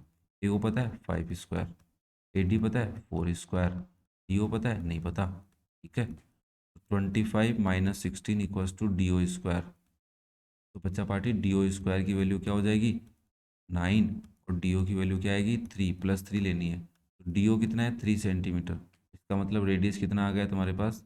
3 centimetre. ये तुम्हारा आंसर हो गया। क्लियर है सबको?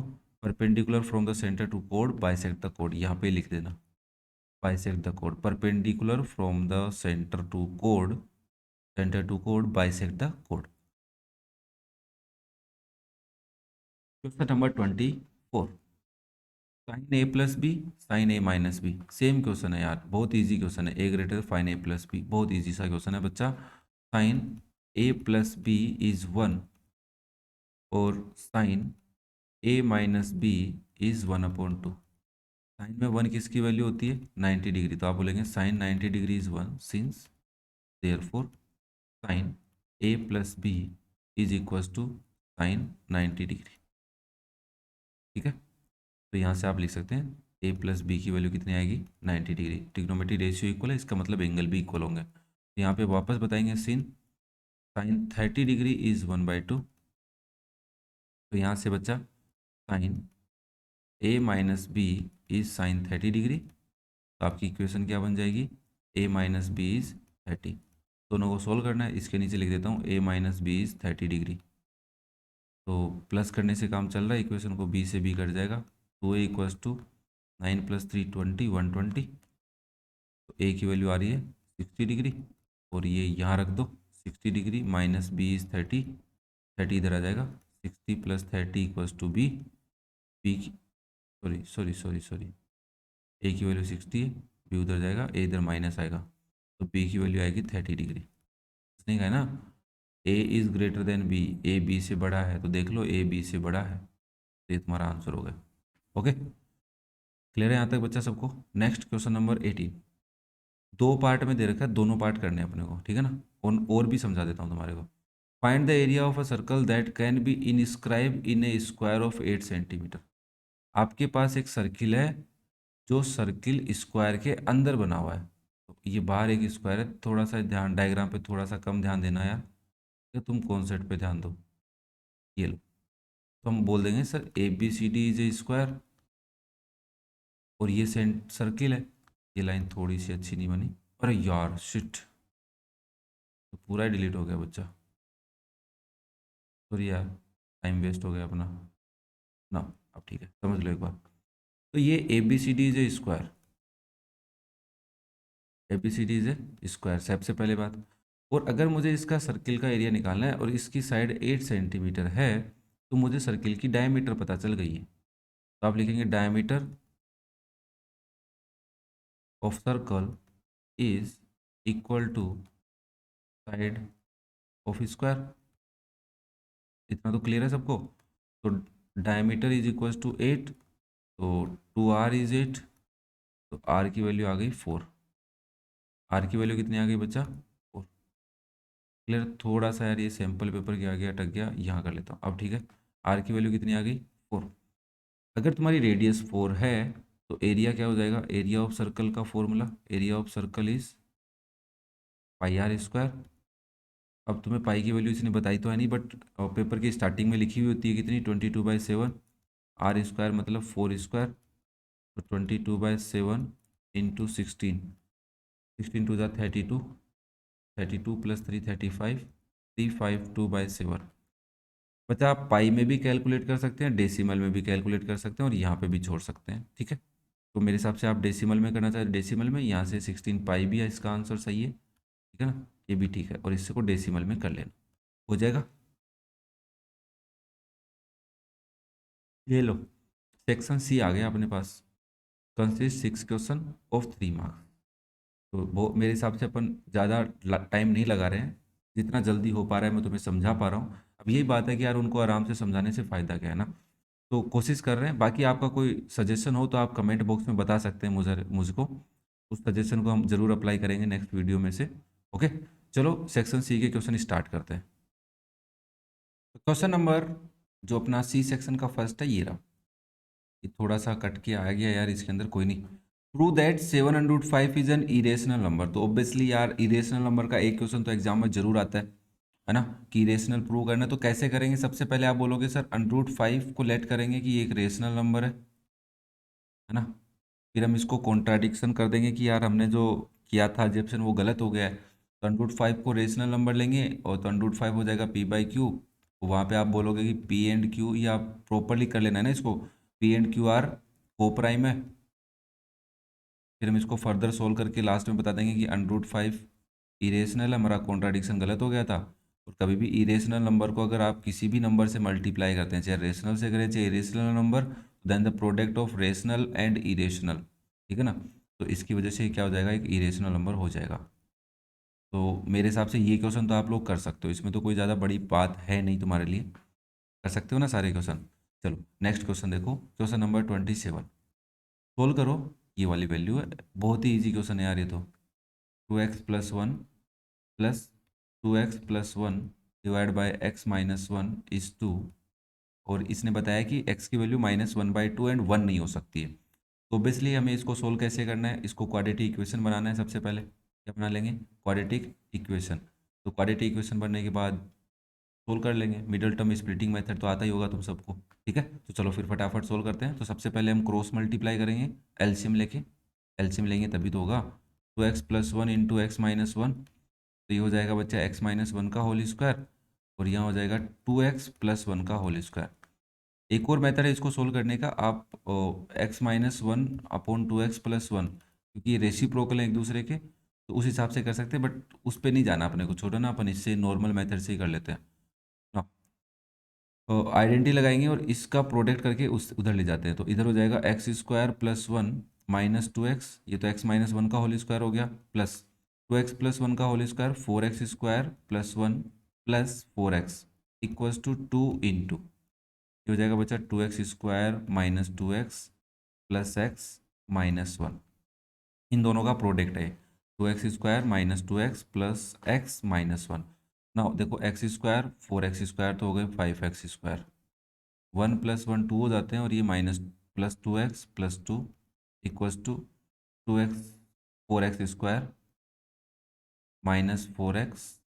सॉरी इसको सोल्व किया ना, listen listen listen listen listen listen, 2 bracket 2x² minus x minus 1, 5x² plus 2x plus 2 equals to 4x² minus 2x minus 2 हो जाएगा। सबको इधर ले आओ, 5x² माइनस 4x² और plus 2x plus 2x plus 2 plus 2 0।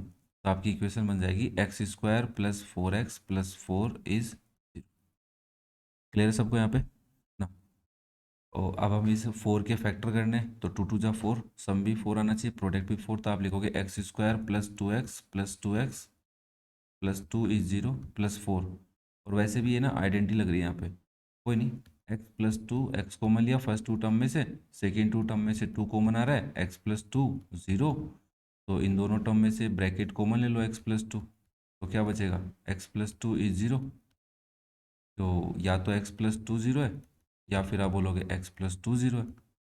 x की value क्या होगी, -2, इधर से भी x की वैल्यू क्या आ रही है, -2। बस ये आंसर आ गया कि इसके दो सॉल्यूशन, क्योंकि लास्ट में तो एक क्वाड्रेटिक इक्वेशन बन रही है, तो दो सॉल्यूशन आएंगे ना, -2 -2। Okay, next question number 28। थोड़ा सा अच्छा सा क्वेश्चन है, देखना भाई, इसके दो पार्ट है। तो पहले हमें कुछ करना है इसमें। A dealer sells a toy ₹24। एक डीलर ने सेल किया है, तो selling price of a toy is ₹24, ये गिवन है। And gain as much percent as the cost price of the toy. मान लो cost price of the toy हमें लेट करनी है, cost price of a toy is ₹X, तो gain कितना है, gain as much percent as the cost price. तो गेन परसेंट गिवन है, गेन परसेंट इज X%। ये X% कैसे लिख दिया सर आपने, क्योंकि उसने कहा है जितनी कॉस्ट प्राइस पर है उतने ही परसेंट उसको गेन हो रहा है। तो सेलिंग प्राइस का लॉजिक क्या हो जाता है यहाँ पे, सेलिंग प्राइस का फॉर्मूला बन जाता है, या फिर सेलिंग प्राइस ऐसे कैलकुलेट कर सकते हो, cost price plus gain percent को profit percent of cost price, ऐसे करते हैं। मान लेते हैं, सिंपल सा एक तरीका है ना। और एक फॉर्मूला भी होता है, selling price equals to cost price into 100 plus profit percent upon 100, ये भी फॉर्मूला है। तो ये दोनों एक ही चीज़ है कि पैसे जितने रुपए का सामान है वो प्लस जितने परसेंट कैलकुलेट किया। ठीक है, प्रॉफिट परसेंट हमेशा कॉस्ट प्राइस पे कैलकुलेट होता है, लॉस परसेंट भी कॉस्ट प्राइस पे होता है। तो सेलिंग प्राइस तुम्हारे को ₹24 गिवन है, कॉस्ट प्राइस x है, plus X% of x, profit कितना है, X% है, किस पे, x पे ही हो रहा है। तो इसको सोल्व करना पड़ेगा, x plus x into x upon 100, और यहाँ पे आ गया 24। तो ये इक्वेशन बन जाएगी 24 equals to x plus x² by 100। अगर आप एलसीएम ले लेते हैं तो ये हो जाता है 24 इक्वल्स टू 100 नीचे, तो 100x प्लस x²। ओके, तो क्रॉस मल्टीप्लाई कर लो, यहाँ लिख देता हूँ मैं, 2400 equals to 100x plus x²। ना, क्वाड्रेटिक इक्वेशन बनाने के लिए x² प्लस 100x है, -2400 इज 0।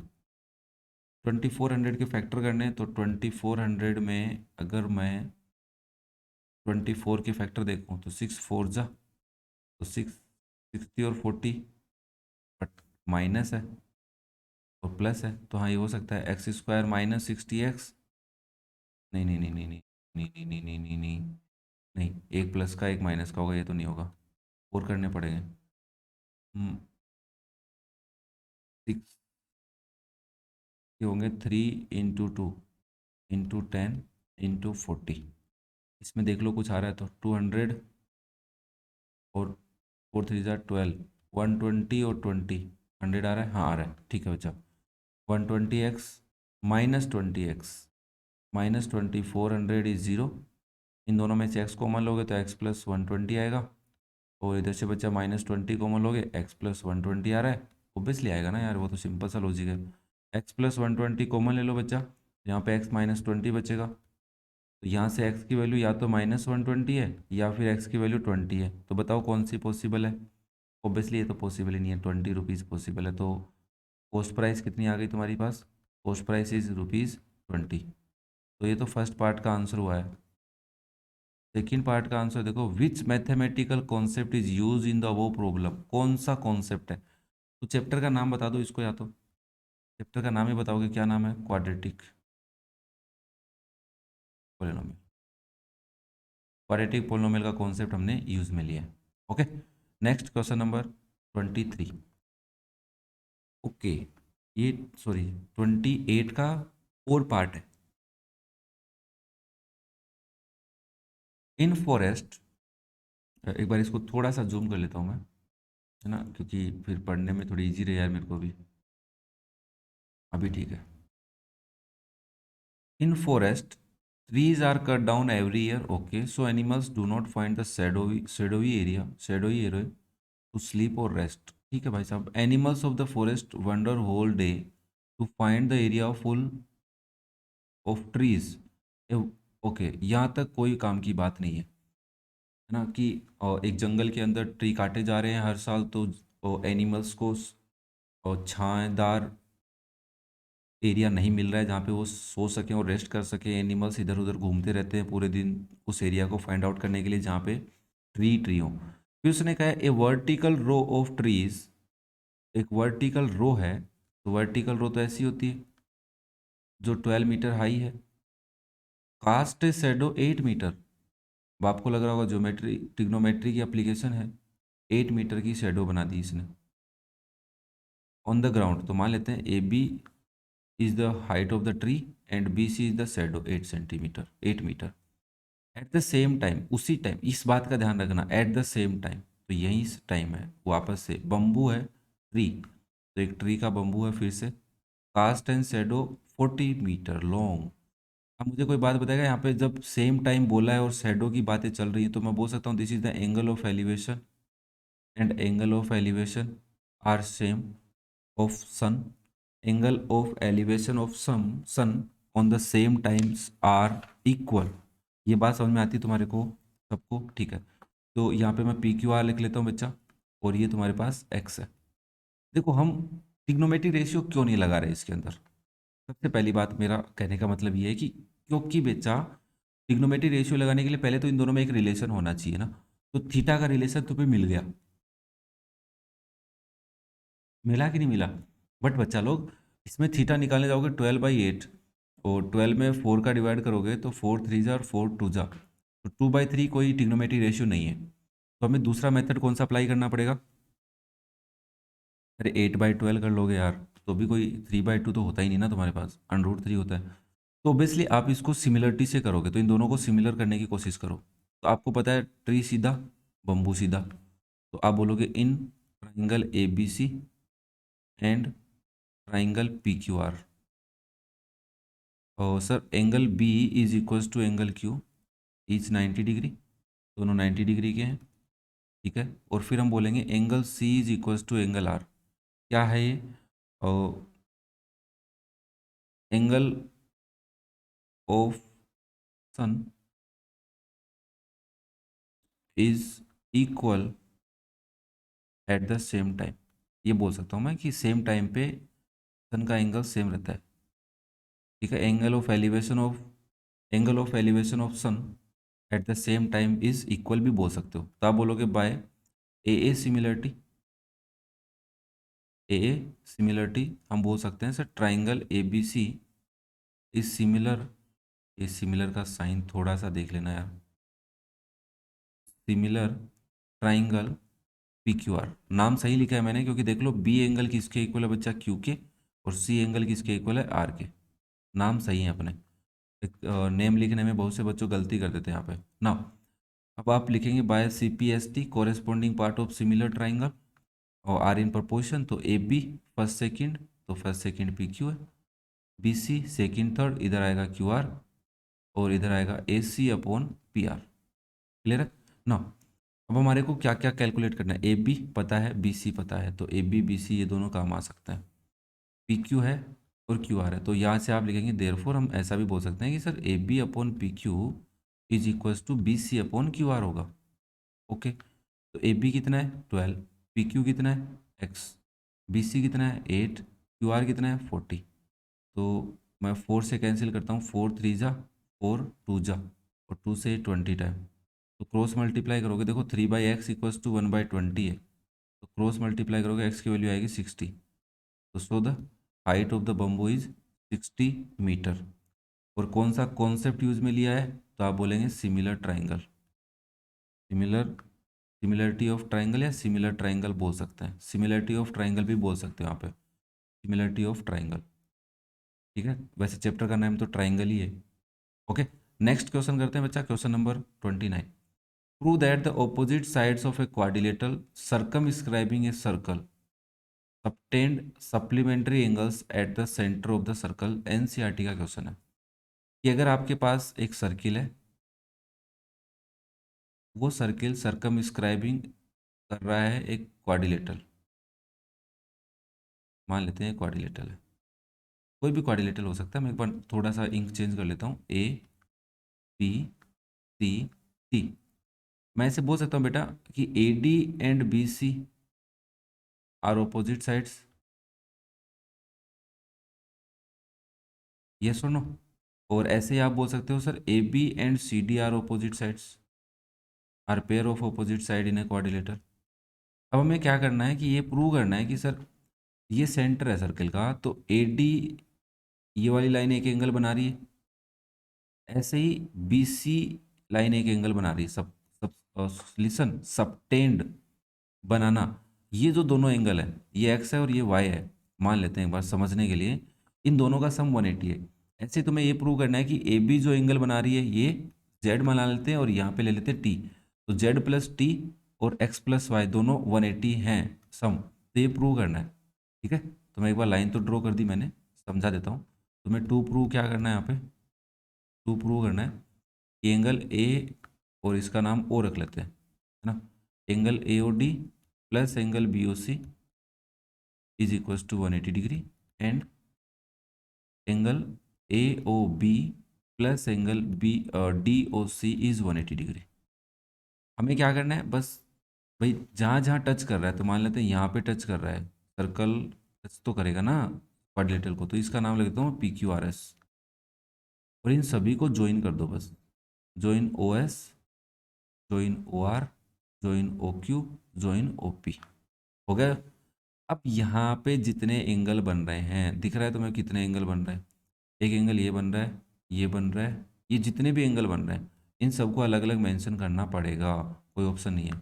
मान लो मैं यहाँ से स्टार्ट करता हूँ, 1 2 3 4 5 6 7 8। अब मुझे करना क्या है वो समझते हैं कि कॉन्सेप्ट क्या लगाना है। एक बच्चा 1 और 2 और 6 और 5 का सम, तो 8 को 1 के इक्वल कर लेता हूँ, 2 को 3 के इक्वल कर लेता हूँ, 5 को 4 के, 6 को 7 के। तो आपको यहाँ पे ये ट्राइंगल दिख रहे होंगे ऐसे करके, समझ रहे हैं इनको। यहाँ पे एस ले लेता हूँ, यहाँ पे बी, यहाँ पे पी और यहाँ पे ओ। इसको समझाता हूँ, बाकी सारे इसके जैसे हो जाएंगे। ओ बी को ओ से ज्वाइन कर रखा है, ये 90 है, ये 90 है, this two are the radius, O S is equals to O P, ध्यान से देखना, रेडियस है, ready, okay, and B S equal to B P. क्यों भाई, क्यों, टेंजेंट है sir, from an external point on a circle. अब कोई बच्चा बोल देगा sir angle S is equal to angle P है, क्यों, radius perpendicular on tangent, radius perpendicular on tangent. यहाँ पे एक डाउट है बच्चों को, है ना, वो समझाने की कोशिश करूंगा मैं। तो ये बच्चा बोल सकता है एस से एस से कॉन्ग्रुएंट हो सकता है, हो सकता है, तो by S A S rule लगा देंगे। कोई बच्चा इसके अंदर आर एच एस लगा सकता है, राइट एंगल भी है, ये साइड दोनों में कॉमन है हाइपोटेन्यूस, और ये टेंजेंट वाला पेयर यूज में लेके आर एच एस भी लगा सकता है। कोई बच्चा इसके अंदर एस एस एस भी लगा सकता है, तीन रूल लगा के इस क्वेश्चन को कर सकते हो। तो फॉर एग्जाम्पल मैंने एस ए एस लगाया, आप ऐसा बोलेंगे सर ट्राइंगल एक का नाम B S O is congruent triangle B P O. तो आप नहीं बोल सकते एंगल ओ के इक्वल है, तो ये जो एंगल है किसके इक्वल आ गया, इसके इक्वल आ गया। तो बेसिकली हमें कैसे करेंगे, इन दोनों ट्राइंगल को कॉन्ग्रुएंट करके हम बोलेंगे कि angle 1 is equal to angle 8। बोलोगे कि नहीं बोलोगे, तो आपके पास क्या क्या आ जाएगा मैं बता देता हूँ। 1 इक्वल आएगा बच्चा 8 के, और बच्चा एंगल 2 इक्वल आएगा एंगल 3 के। कब आएगा, जब आपका triangle P O C congruent हो जाएगा ट्राइंगल QOC की, ठीक है। फिर आप बोलोगे angle 4 is equals to angle 5 आएगा कब, जब triangle QOD is congruent to triangle ROD, okay. और एंगल 6 इक्वल आ जाएगा 7 के, तब आएगा बच्चा जब ट्राइंगल, सेम रूल से कर सकते हो, ठीक है ना, सिमिलरली सिमिलरली लिख के, ROA is congruent to triangle SOA। Similarly similarly लगा के हम कर भी सकते हैं यार, कोई दिक्कत नहीं है, जरूरी नहीं हर बार हम सेपरेट सेपरेट कर करके समझाए, ठीक है ना। ना क्या बेटा, मैं एक बार इसको इरेज कर रहा हूँ ना यहाँ पे, क्योंकि यहाँ पे लिखेंगे, ये आप लिख लेना, सेव कर लेना तुम्हारी ये चीज़ें, ठीक है, ये सेव कर लेना यार, जो लिखा है ना मैंने, ये तुम लिख लेना, नोट्स बना लेना अपने, और फिर इसको सोल्व कर लेना, आराम से देख लेना, ठीक, तो इरेज हो जाता है ना। अब हम इसको बताते हैं, देखो भाई कि sir angle 1 plus angle 2 plus angle 3 plus angle 4 plus angle 5 plus angle 6 plus angle 7 plus angle 8 is 360 degree. क्यों भाई, ऐसा क्यों है, क्योंकि एंगल, कंप्लीट एंगल बोल सकते हैं at a point O, complete angle, angle around a point बोल सकते हो। तो अब मुझे करना क्या है, मुझे ये पता है कि सर AOD और BOC का सम लाना है, मतलब 6, 5, 1 और 2। तो इसका मतलब इनके अंदर 1 2 के अलावा और 5 6 के अलावा कोई एंगल नहीं होना चाहिए। 1 चाहिए, बोले चाहिए। 2 चाहिए, चाहिए सर। 3 चाहिए, नहीं चाहिए। 3 की जगह क्या लिख सकते हो, 2 लिख सकते हो, देख लो यहाँ पे, 3 की जगह 2 लिख सकते हो। 4 चाहिए, नहीं चाहिए। 4 की जगह क्या लिख सकते हो, 5 लिख सकते हो। 5 चाहिए, चाहिए। 6 चाहिए, चाहिए। 7 चाहिए, नहीं। 7 की जगह क्या लिख सकते हो, 6। 8 चाहिए, 8 की जगह 1। इस 360 डिग्री आप लिख सकते थे ना, बाय इक्वेशन 1 2 3 ऐसे बोल सकते हैं इनको, इनकी हेल्प से। तो एंगल वन 2 टाइम है, तो 2 कॉमन आ जाएगा, आपके पास बचेगा angle 1 plus angle 2 plus angle 5 plus angle 6 is 360 degree. और यहाँ पे angle 1 plus angle 2 plus angle 5 plus angle 6 is 180 हो जाएगा। और एंगल 1 प्लस 2 को क्या लिख सकते हो, ब्रैकेट में लगा देता हूँ मैं, और ये 5 और 6 को ब्रैकेट में, इसको लिख सकते हो बच्चा angle BOC plus angle AOD is 180 degree. और फिर आप लिखोगे सिमिलरली, सिमिलरली, सिमिलरली क्या लिखने वाले हो आप, ऑब्वियसली भाई टू दैट ऑपोजिट साइड में आप दूसरा पेयर लिख दोगे, AOB plus angle COD is 180 degree. हो गया क्वेश्चन, हेंस प्रूव्ड, खत्म। Next question number 30, prove that, obviously trigonometry का क्वेश्चन है, तो tan theta 1 - cot theta plus, easy सा क्वेश्चन है तो यार, इतना डिफिकल्ट देखो किया हुआ है, मैं ये मानता हूँ कि लंबा जरूर है ये क्वेश्चन, अगर आप इसको साइन कोस की हेल्प से करते हैं, और अगर आप डायरेक्ट इसको करते हैं तब तो कोई दिक्कत नहीं है ना, कोट को टेन में कन्वर्ट करके फिर अगर करो तो कोई दिक्कत नहीं है, बट मैं साइन कोस से करवा देता हूँ। तो बच्चा पार्टी आप सबसे पहले क्या करोगे, sign theta divide by cos theta divide by 1 - cos theta divide by sine theta. ये क्या लिख रहा हूँ पता है क्या, टेन थीटा को मैंने साइन थीटा कोस थीटा लिखा है, कोट थीटा को क्या लिखा है, cos theta upon sine theta, plus इस कोट थीटा को क्या लिखोगे, cos theta upon sine theta divide by 1 - sine theta divide by cos theta.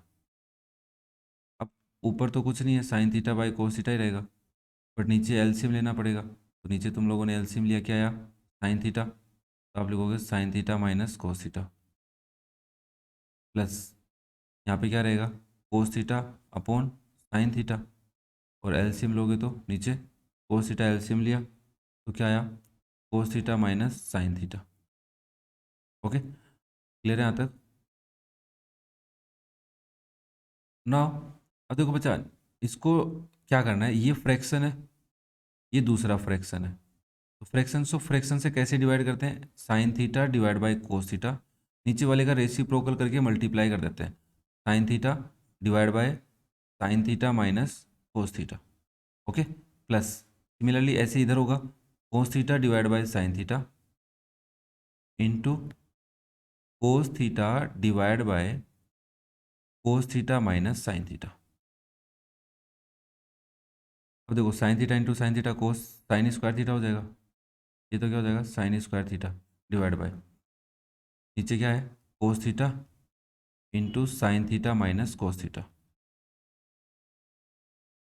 Plus इधर कोस स्क्वायर थीटा हो जाएगा और डिवाइड में क्या है sine theta cos theta minus sine theta. अब अगर हमें एलसीएम लेना है तो ब्रैकेट में टर्म्स तो सेम है बट आगे पीछे बचा तो आपको साइन कॉमन लेना पड़ेगा, तो इसमें से माइनस साइन कॉमन ले लेते हैं।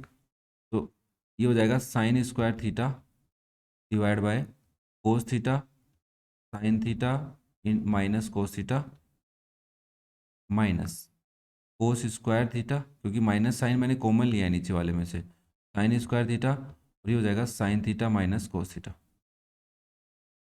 यह बात क्लियर है यहाँ तक? कुछ नहीं किया बच्चा, मैंने सेकंड टर्म में से माइनस साइन कॉमन लिया है, उसको बाहर लाके मल्टीप्लाई कर दिया क्योंकि दोनों के ब्रैकेट सेम हो जाने चाहिए थे। अब एलसीएम आ जाएगा अपना क्या साइन थीटा, ये मैंने यहाँ पे साइन स्क्वायर कहाँ से लिख दिया, साइन थीटा है, sine theta into cos theta into sine theta minus cos theta. तो देखो जब इसका डिवाइड करेंगे तो कोस थीटा तो कट जाएगा बट साइन बचेगा, वो साइन ऊपर वाले से मल्टीप्लाई हो जाएगा sine cube theta minus cos cube theta, इधर क्या आएगा कोस क्यूब थीटा। ओबियसली ऊपर आइडेंटिटी लगेगी, क्या लगेगी ए माइनस बी ब्रैकेट में ए square plus B square plus a into b. ध्यान से आइडेंटिटी याद रखना भाई, a cube minus b cube divide में क्या है sine theta into cos theta और ब्रैकेट है sine theta minus cos theta. कुछ कट रहा है क्या? हाँ sir, sine theta minus cos theta से sine theta minus cos theta cut रहा है। अब इस sine theta into cos theta का डिवाइड इसमें भी करेंगे, इसमें भी करेंगे और इसमें भी करेंगे, तो इसका डिवाइड साइन स्क्वायर थीटा में करेंगे तो क्या बचेगा भाई sign theta divide by cos theta बचेगा, प्लस जब इस टर्म का डिवाइड कोस स्क्वायर थीटा में करेंगे तो यहाँ पे बचेगा बच्चा कोस थीटा से एक कोस थीटा कटेगा नीचे साइन थीटा और प्लस वन, ये कट जाएंगे पूरे। देखो अब इसको तुम क्या लिख सकते हो tan theta plus cot theta plus one, ये तुम्हारा आर एच एस है। तो आप so L H S is equals to R H S लिख सकते हो, लास्ट के अंदर कोई दिक्कत नहीं है। तो L H S is equals to R H S. समझ में आया? यस, ऑब्वियसली थोड़ी सी प्रैक्टिस तो चाहिएगी, बिना प्रैक्टिस के नहीं हो पाएगा, है ना।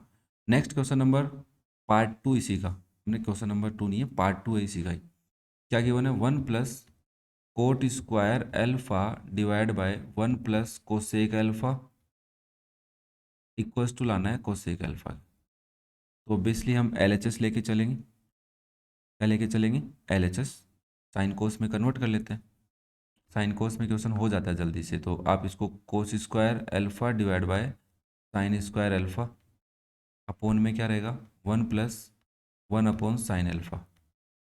ये एल एच एस सोल्व कर रहा हूँ मैं, आर एच एस वही है, एक बार नहीं लाएंगे ना, one plus cos square alpha divide by sine square alpha, नीचे एलसीएम ले लिया तो आ गया sine alpha plus one divide by sine alpha. तो कोई साइन एल्फा से sine square alpha sine alpha time cut जाएगा और ये साइन एल्फा नीचे आ जाएगा, तो one plus cos square alpha divide by sine alpha into sine alpha plus one, ये आ जाएगा। यहाँ तक ठीक है बच्चा? कुछ ज़्यादा बड़ी कैलकुलेशन तो नहीं की अभी तक अपन ने। अब क्या करना है एलसीएम ले लो वापस से, तो आप एलसीएम लोगे तो एलसीएम आएगा साइन अल्फा प्लस वन और ऊपर हो जाएगा ये वन के साथ ये पूरा ब्रैकेट मल्टीप्लाई होगा, तो इस पूरे ब्रैकेट को मैं ऐसे लिख सकता हूँ बच्चा sine square alpha plus sine alpha plus cos square alpha. अब देखो sine square alpha plus cos square alpha one हो जाएगा, तो ऊपर आएगा वन प्लस साइन अल्फा और नीचे क्या है तुम्हारे पास साइन अल्फा प्लस वन। तो अगर मैं इसको ब्रैकेट में लिखूँ तो ये कैंसिल नहीं हो रहा, क्या हो रहा है ना, तो क्या बचेगा वन अपॉन साइन अल्फा और वन अपॉन साइन अल्फा को हम क्या लिख सकते हैं बच्चा पार्टी कोसेक अल्फा। तो आप लिखोगे L H S is equals to R H S. Clear है सबको? नेक्स्ट क्वेश्चन नंबर 31 प्रोबेबिलिटी का क्वेश्चन है, बहुत ही मजेदार क्वेश्चन है, ध्यान से देखना। A bag contains 18 red balls, तो 18 बॉल्स सॉरी 18 बॉल्स, तो टोटल बॉल्स कितनी है तुम्हारे पास? Total balls are 18। Which are x balls are red. तो भाई रेड बॉल बता दी इसने कितनी है, रेड बॉल कितनी है, x. First part, if one ball is drawn at random from the bag, what is the probability that it is not red ball? So obviously number of not red balls कितनी निकालेंगे सबसे पहले, total ball में से red ball है वो minus कर दो, तो फिर probability of not red ball कितनी आ जाएगी। फेवरेबल आउटकम कितने हैं, फेवरेबल आउटकम तो सर 18 माइनस एक्स है divide by total outcome 18। This is the probability of getting not red ball.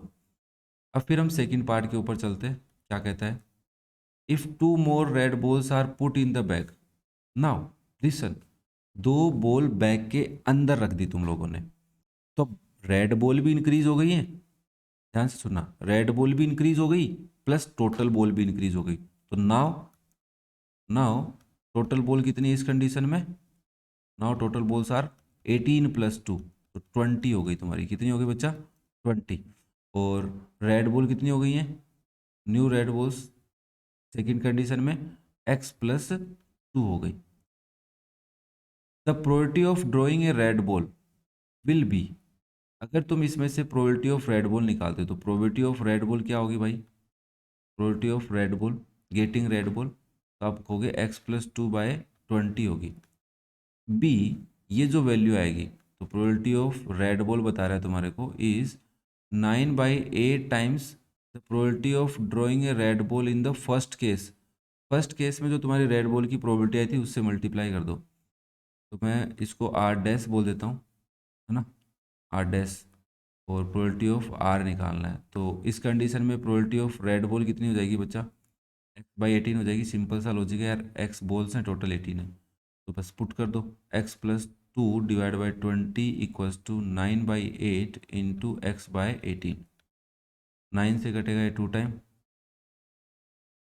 और 4 से 2 टाइम, 4 से 5 टाइम, तो मेरे पास आ गया x plus 5/5, x plus 2/5 divide by x/4। Cross multiply कर लेते हैं, 4 into x plus 2 is 5x, तो 4x प्लस 8 इज 5x, तो 5x minus 4x equals to 8, तो x की वैल्यू आ गई 8। तुम्हारे पास कितनी रेड बॉल है, 8 रेड बॉल्स है। दोबारा समझ लो, टोटल बॉल 18 थी, रेड बॉल x थी, तो तुमने नॉट रेड बॉल निकाली पहले और उसकी प्रोबेबिलिटी निकाली। अगर इसी केस में रेड बॉल की प्रॉपर्टी निकालनी होती तो रेड बॉल x थे, फिर उसने कहा है कि नाउ दो बॉल ज़्यादा हो गई रेड की, तो टोटल बॉल भी 2 इंक्रीज हो गई, रेड बॉल भी 2 ज़्यादा हो गई, तो probability of red ball getting a red ball are dash से रिप्रेजेंट किया मैंने, x प्लस 2/20 हो गई। तो उसने कहा कि इस केस सेकंड केस में अगर आप probability of red ball calculate करते हैं, उसकी वैल्यू 9/8 टाइम्स है probability of red ball getting red ball in the first case. तो बताइए x की वैल्यू क्या है, तो हमने यहाँ पे दोनों को इक्वल प्रूव कर दिया, ये पुट किया और सोल्व कर लिया। Now next is section D, जिसके अंदर हमारे पास 4 क्वेश्चन रहेंगे 5 मार्क्स के। बड़ा ही मज़ेदार रहेगा ये, है ना, थोड़ा सा ध्यान से देखना इस क्वेश्चन को। तो अपने पास क्वेश्चन आता है सबसे पहले ये क्वेश्चन, इजी नहीं है इतना, बट इतना डिफिकल्ट भी नहीं है, ये भी ध्यान रखना। कैलकुलेशन थोड़ी सी रहती है, देखो अभी जो क्वेश्चन आएंगे उनमें कैलकुलेशन आएगी, तो घबराने की कोई ज़रूरत नहीं है। No, a shopkeeper sell a sari at 8% profit and a sweater at 10% discount, thereby getting a sum rupees 1008। देखो एक शॉपकीपर ने साड़ी भी बेची प्लस स्वेटर भी बेची, सेल की ना, अब इस ये कुछ पैसों में बेची है, ये भी कुछ पैसों में बेची है, दोनों को मिला के उसको 1008 रुपीज़ प्राप्त हुए, मिले हैं। If she had to sold the sari at 10% profit and sweater at 8% discount, she would get 1028।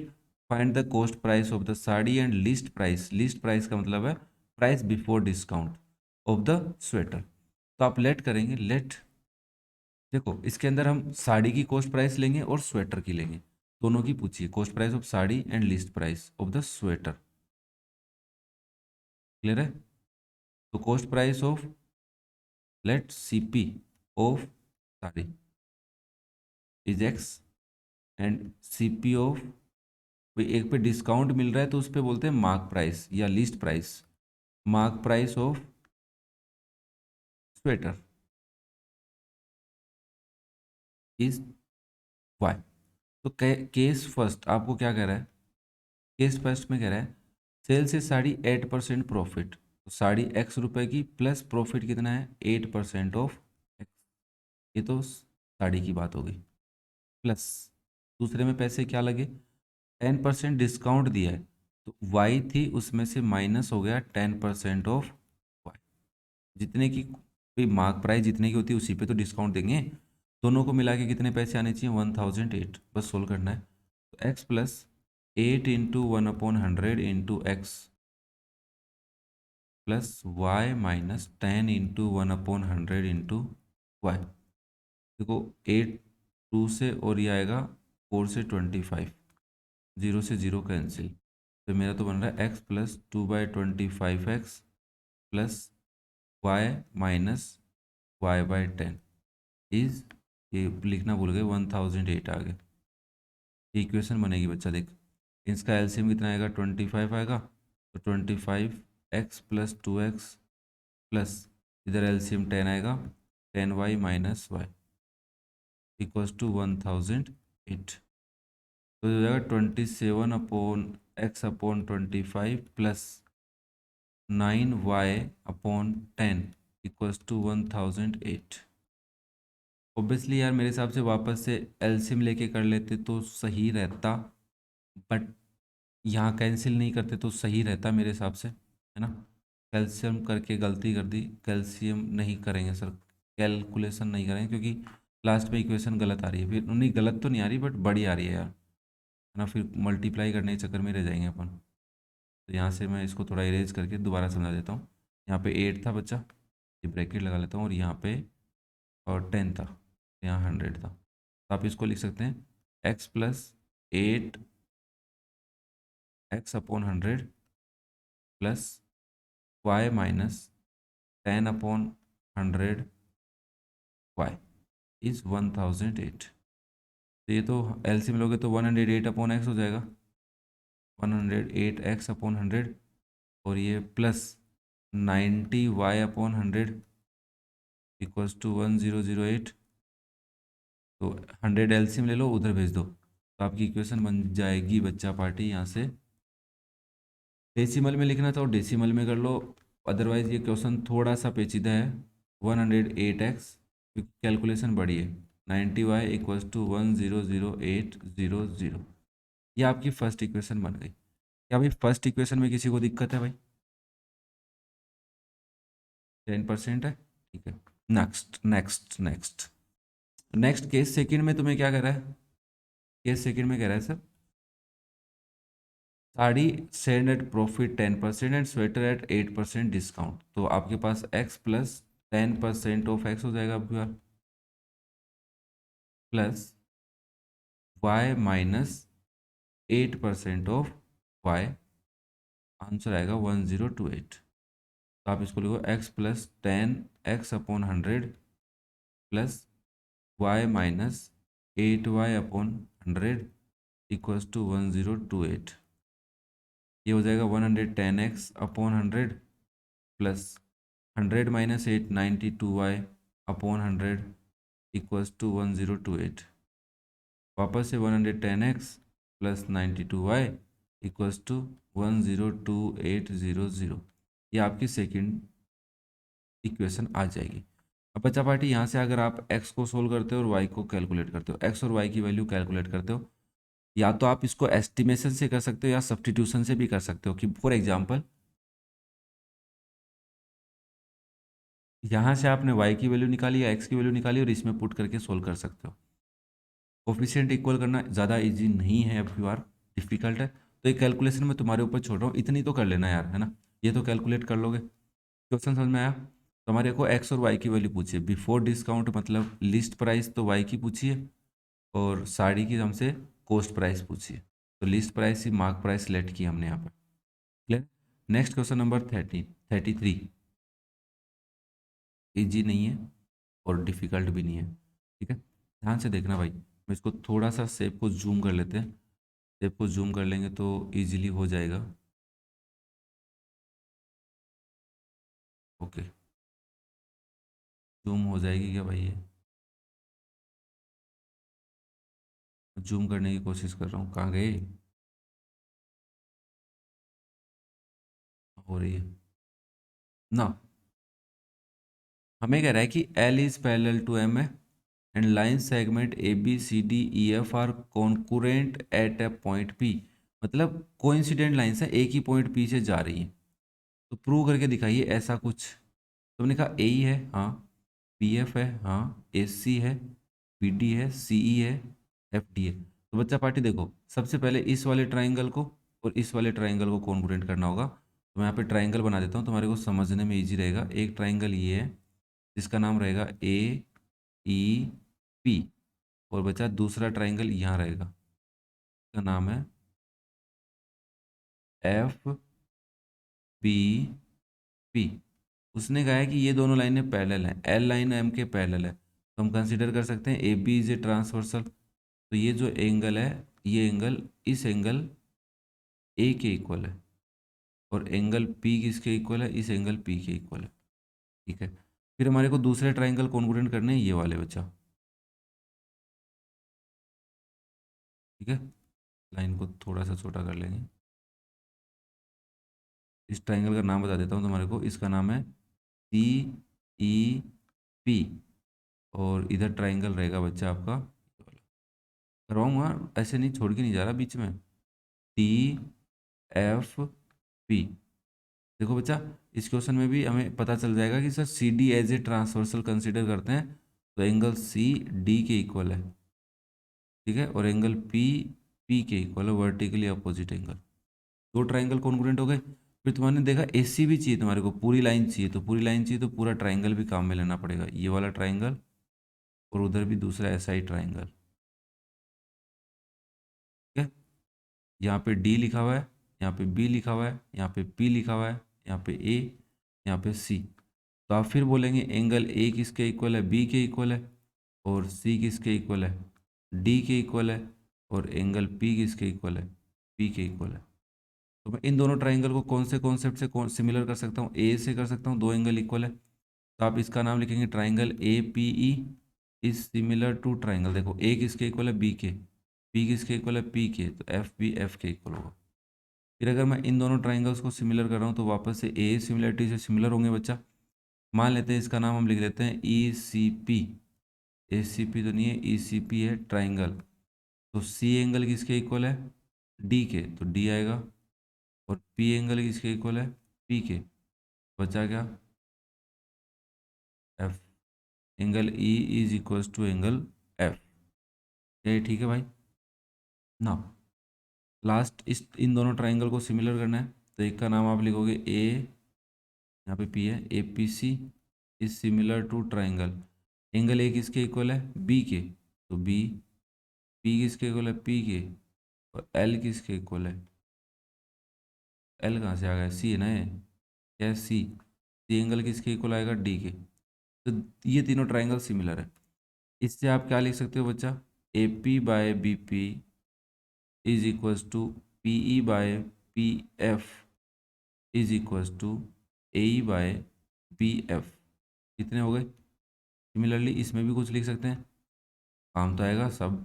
EC by FD is equals to CP by DP is equals to EP by FP।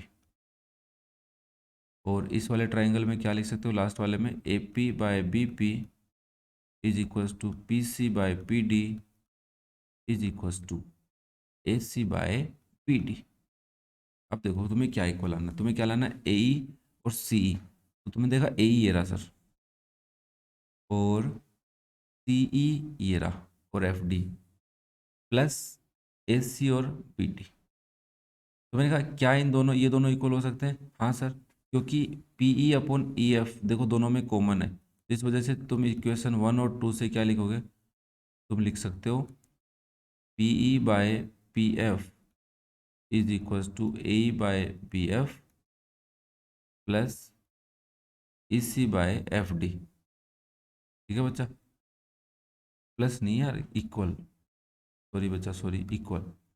Similarly हमें इसमें से ए सी लाना है, तो ए सी में से कौन सी दो बची हुई लाइनों में से इक्वल आ रहा है, तो अपने कहा C P by D P, ये रहा C P by D P. तो आप इसको किसके इक्वल लिख सकते हो, C P by D P के भी इक्वल लिख सकते हो। और इस C P by D P by equation number 3, कौन सी इक्वेशन, 3 से हम ये लिख सकते हैं, पी को हटा देते हैं हम, हमारे पास आ जाएगा A by B F, 3 F लिखा गया यहाँ पे, is equals to E C by F D is equals to A C by P T. ये तुम्हारा क्वेश्चन हो गया। थोड़ा सा बड़ा है, मैंने इसको थोड़ा शॉर्टकट में समझाया, बड़ा लिख लेना आराम से। Okay, next question number 34। In the given figure the side of A square is 28 centimetre. जो आपके पास एक स्क्वायर है, इसकी साइड 28 है। Radius of each circle is half of the length of the side. तो अगर ये टोटल 8 है तो इसकी रेडियस कितनी हो जाएगी, 4, और ये भी 4, इसकी भी रेडियस 4 और 4। Where O and O dash are centres of the circles, find the area of the shaded region. देखो बच्चा, इस शेडेड रीजन का एरिया निकालना है तो आप क्या करेंगे, सबसे पहले स्क्वायर का एरिया निकालेंगे, तो 8 स्क्वायर होगा, उसमें ये वाला एरिया ऐड करेंगे, इसको बोलते हैं एरिया ऑफ सेक्टर, और वैसा ही एरिया ऑफ सेक्टर इधर है, तो इसकी रेडियस पता ही अपने को, तो सबसे पहले एरिया ऑफ स्क्वायर निकाल लेते हैं। एरिया ऑफ स्क्वायर कितना होता है, side square, that is 8 square, it is 8 8 जा 64, प्लस रेडियस कितनी है हमारे पास, 4 सेंटीमीटर, तो 4 सेंटीमीटर स्क्वायर आएगा। तो area of sector is 270 divide by 360 pi r square. ये 270 क्या है, मुझे बस इतना ही एंगल का रेशियो चाहिए, 90 डिग्री नहीं चाहिए अंदर वाला, ये ध्यान रखना, ठीक है ना, 90 डिग्री अंदर वाला नहीं चाहिए था, इसलिए मैंने उसको हटा रखा है ना। 0 से 0 कैंसिल, और 9 3 जा 9 4 जा, और 2 से यहाँ पे पाई काटेंगे, बाद में काटेंगे ना, 9 4 जा, तो आपके पास आ गया 3/4, पाई की वैल्यू 22/7 इंटू आर स्क्वायर, 4 से 2 टाइम, 4 से 22 को 11 टाइम, तो आ गया 11/11 इंटू 3 33, 33/2। आर की वैल्यू क्या है, आर की वैल्यू है सर 64, नहीं नहीं नहीं, आर की 4 है ना, तो 4 इंटू 4, 4 से नंबर कटेगा, 2 से कटेगा 2 टाइम, 8, 33 इंटू 8, 8 3 जा 24, और 28, 284 सेंटीमीटर स्क्वायर। क्या तुम्हारे को एरिया ऑफ सेक्टर कैलकुलेट करना है? अब बस एक कैलकुलेशन और करनी है, उसके बाद ये क्वेश्चन खत्म। क्या करनी है, देख बेटा, ये जो एरिया है ना, ये एरिया इस स्क्वायर वाले में एरिया में से इतना भी हटाना है, और इस एरिया को भी हटाना है, तो इसको बोलते हैं वापस से एरिया ऑफ सेक्टर निकालना पड़ेगा हमारे को। क्या निकालना पड़ेगा, एरिया ऑफ सेक्टर। तो एरिया ऑफ सेक्टर अब की बार एंगल कितना है, थीटा कितना है, 90 degree by 360 into 22/7 into 4 into 4, 0 से 0, 9 से 4 टाइम, और 4 से एक 4 घट जाएगा, कहाँ से 22 into 4/7।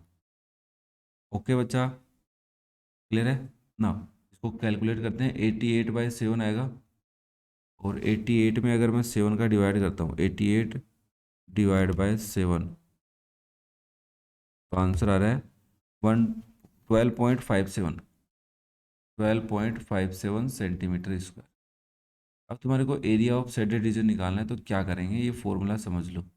Area of shaded region is area of square, तो 64, plus area of circle, semi circle, ये दो, सेमी सर्कल कहाँ बोल रहा हूँ, एरिया ऑफ सेक्टर, तो 2 इंटू 284, और ये दोनों ऐड करने के बाद 64 में ये दो रेड वाले ज़्यादा हैं, इनको हटाओ, तो इनको हटाना है तो क्या करेंगे, -2 इंटू और 12.57 ना, 64 प्लस 4 2 जा 8, 8 2 जा 16, 3 2 जा 4, 568 माइनस इसको मुझे 2 से मल्टीप्लाई करना पड़ेगा बेटा। 12.57 मल्टीप्लाई बाई 2, तो 25.14 आ रहा है, 25.14। तो बस कुछ नहीं करना, 64 प्लस 568, तो यहाँ 632, 632 में से माइनस कर लेते हैं 25.14, तो आंसर आ गया 606.86। ये कुछ गलत हमने कर दिया। ओ भाई, पूरा ही गलत कर दिया यार। साइड 28 सेंटीमीटर थी। साइड कितनी थी? 28 सेंटीमीटर। ध्यान रखो यार, मैंने यहाँ पे 8 सेंटीमीटर से कर दिया इस क्वेश्चन को। ठीक है, तो 28 से तुम कर लोगे?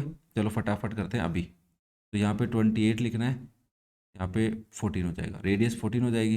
ये 28 का स्क्वायर 576, मेरे हिसाब से नहीं 784, और बचा ये 14 हो जाएगा। और मुझे यहाँ पे 14 स्क्वायर लिखना है, तो 14 स्क्वायर रखेंगे यहाँ पे। यहाँ से थोड़ा सा सोल्व करना है, बाकी कोई दिक्कत नहीं है, अपन ने सब कुछ सही सोल्व किया था। बट ये थोड़ी सी गलती हो गई। गलती यार, इतनी गलती तो माफ़ी, सॉरी बच्चा, इतनी गलती तो चल सकती है। मैंने थोड़ा सा मतलब देखा ही नहीं ना, ऐसे तो ना कि बाकी प्रोसेस सही है, ऐसे नहीं प्रोसेस में गलती अपन ने कहीं की है। प्रोसेस ये रहने वाला है, देख लेना चाहिए। तो आप यहाँ पे 14 स्क्वायर करेंगे, आर स्क्वायर की जगह 14 × 14 लिखेंगे। 14 × 14, 7 से 2 टाइम, 2 से ये 2 था, ये 2 कट जाएगा, तो 14 × 33 आएगा, 33 × 14। तो 33 को मैं 14 से मल्टीप्लाई कर देता हूँ, 33 × 14, 462 आ रहा है। कितना आ रहा है? 462। मैं एक बार दोबारा चेक कर लेता हूँ, एरिया ऑफ सेक्टर, तो ये सही आ रहा है 462। ठीक है बच्चा, क्लियर है यहाँ पे? 2 पाई r, ओके, हाँ कोई दिक्कत नहीं है, एरिया ऑफ सर्कल ठीक है, 462 आ गया सेंटीमीटर स्क्वायर। अब हमारे को एरिया ऑफ सेक्टर निकालना है, तो मैं लिखूंगा 90 डिग्री बाय 360 डिग्री, या इसको मैं डायरेक्ट 1/4 लिख रहा हूँ। ठीक है, 90/360 को 1/4 पाई r स्क्वायर, दैट इज 14 × 14।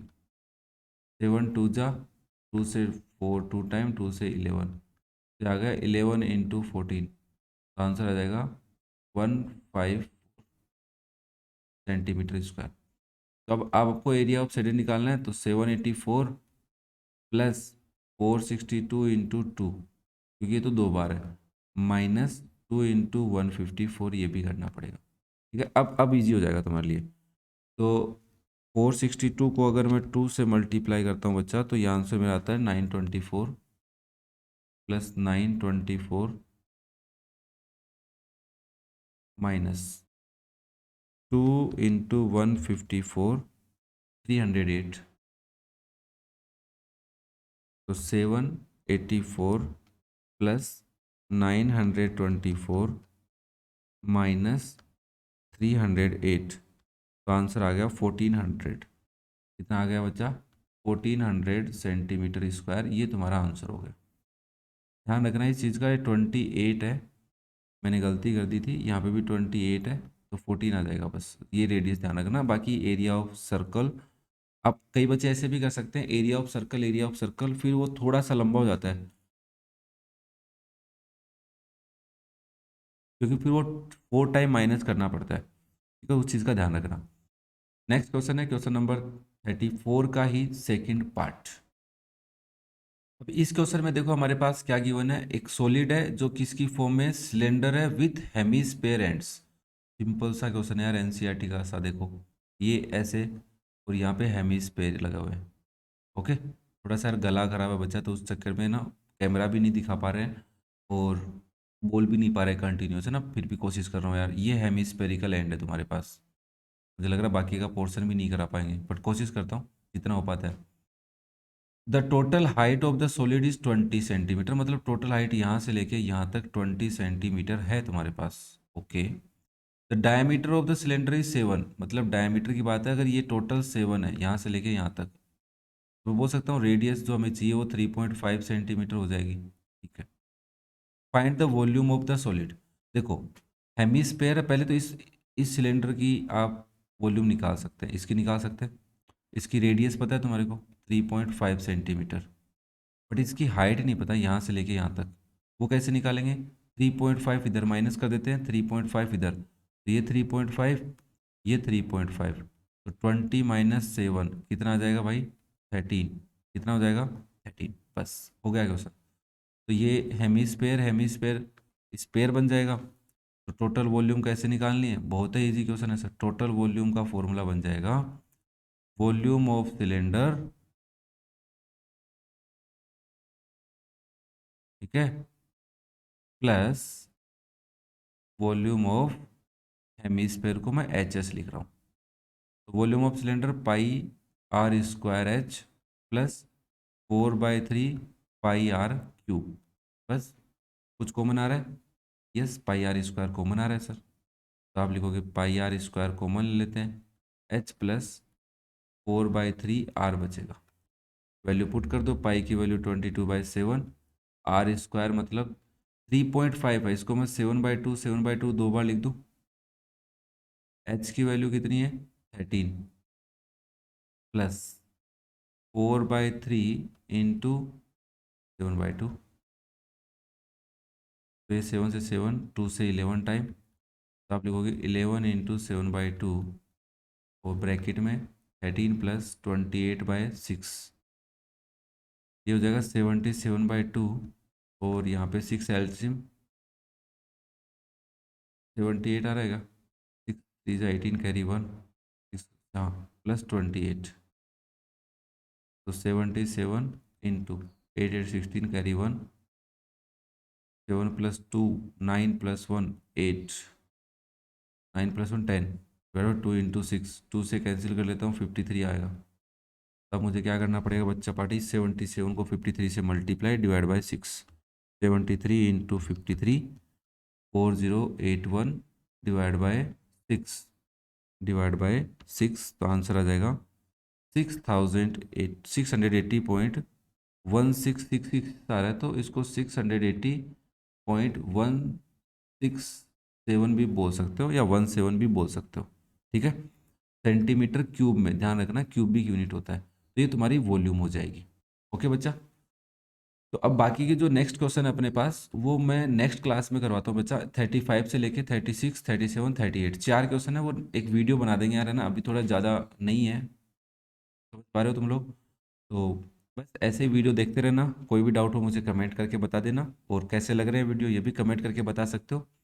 जल्दी हम लाइव करेंगे पेपर सॉल्यूशन, ठीक है, घबराने की कोई ज़रूरत नहीं है। सैम्पल पेपर है जो हम लाइव सोल्व करेंगे। बस आप चैनल पे चेक कर लेना एक बार, आपको वीडियोस मिल जाएंगे। ओके, डिस्क्रिप्शन में लिंक है। तो इन लास्ट में आपसे ये कहूँगा, thank you for watching the video, love you all, have a nice day and best of luck for your future. Bye बेटा।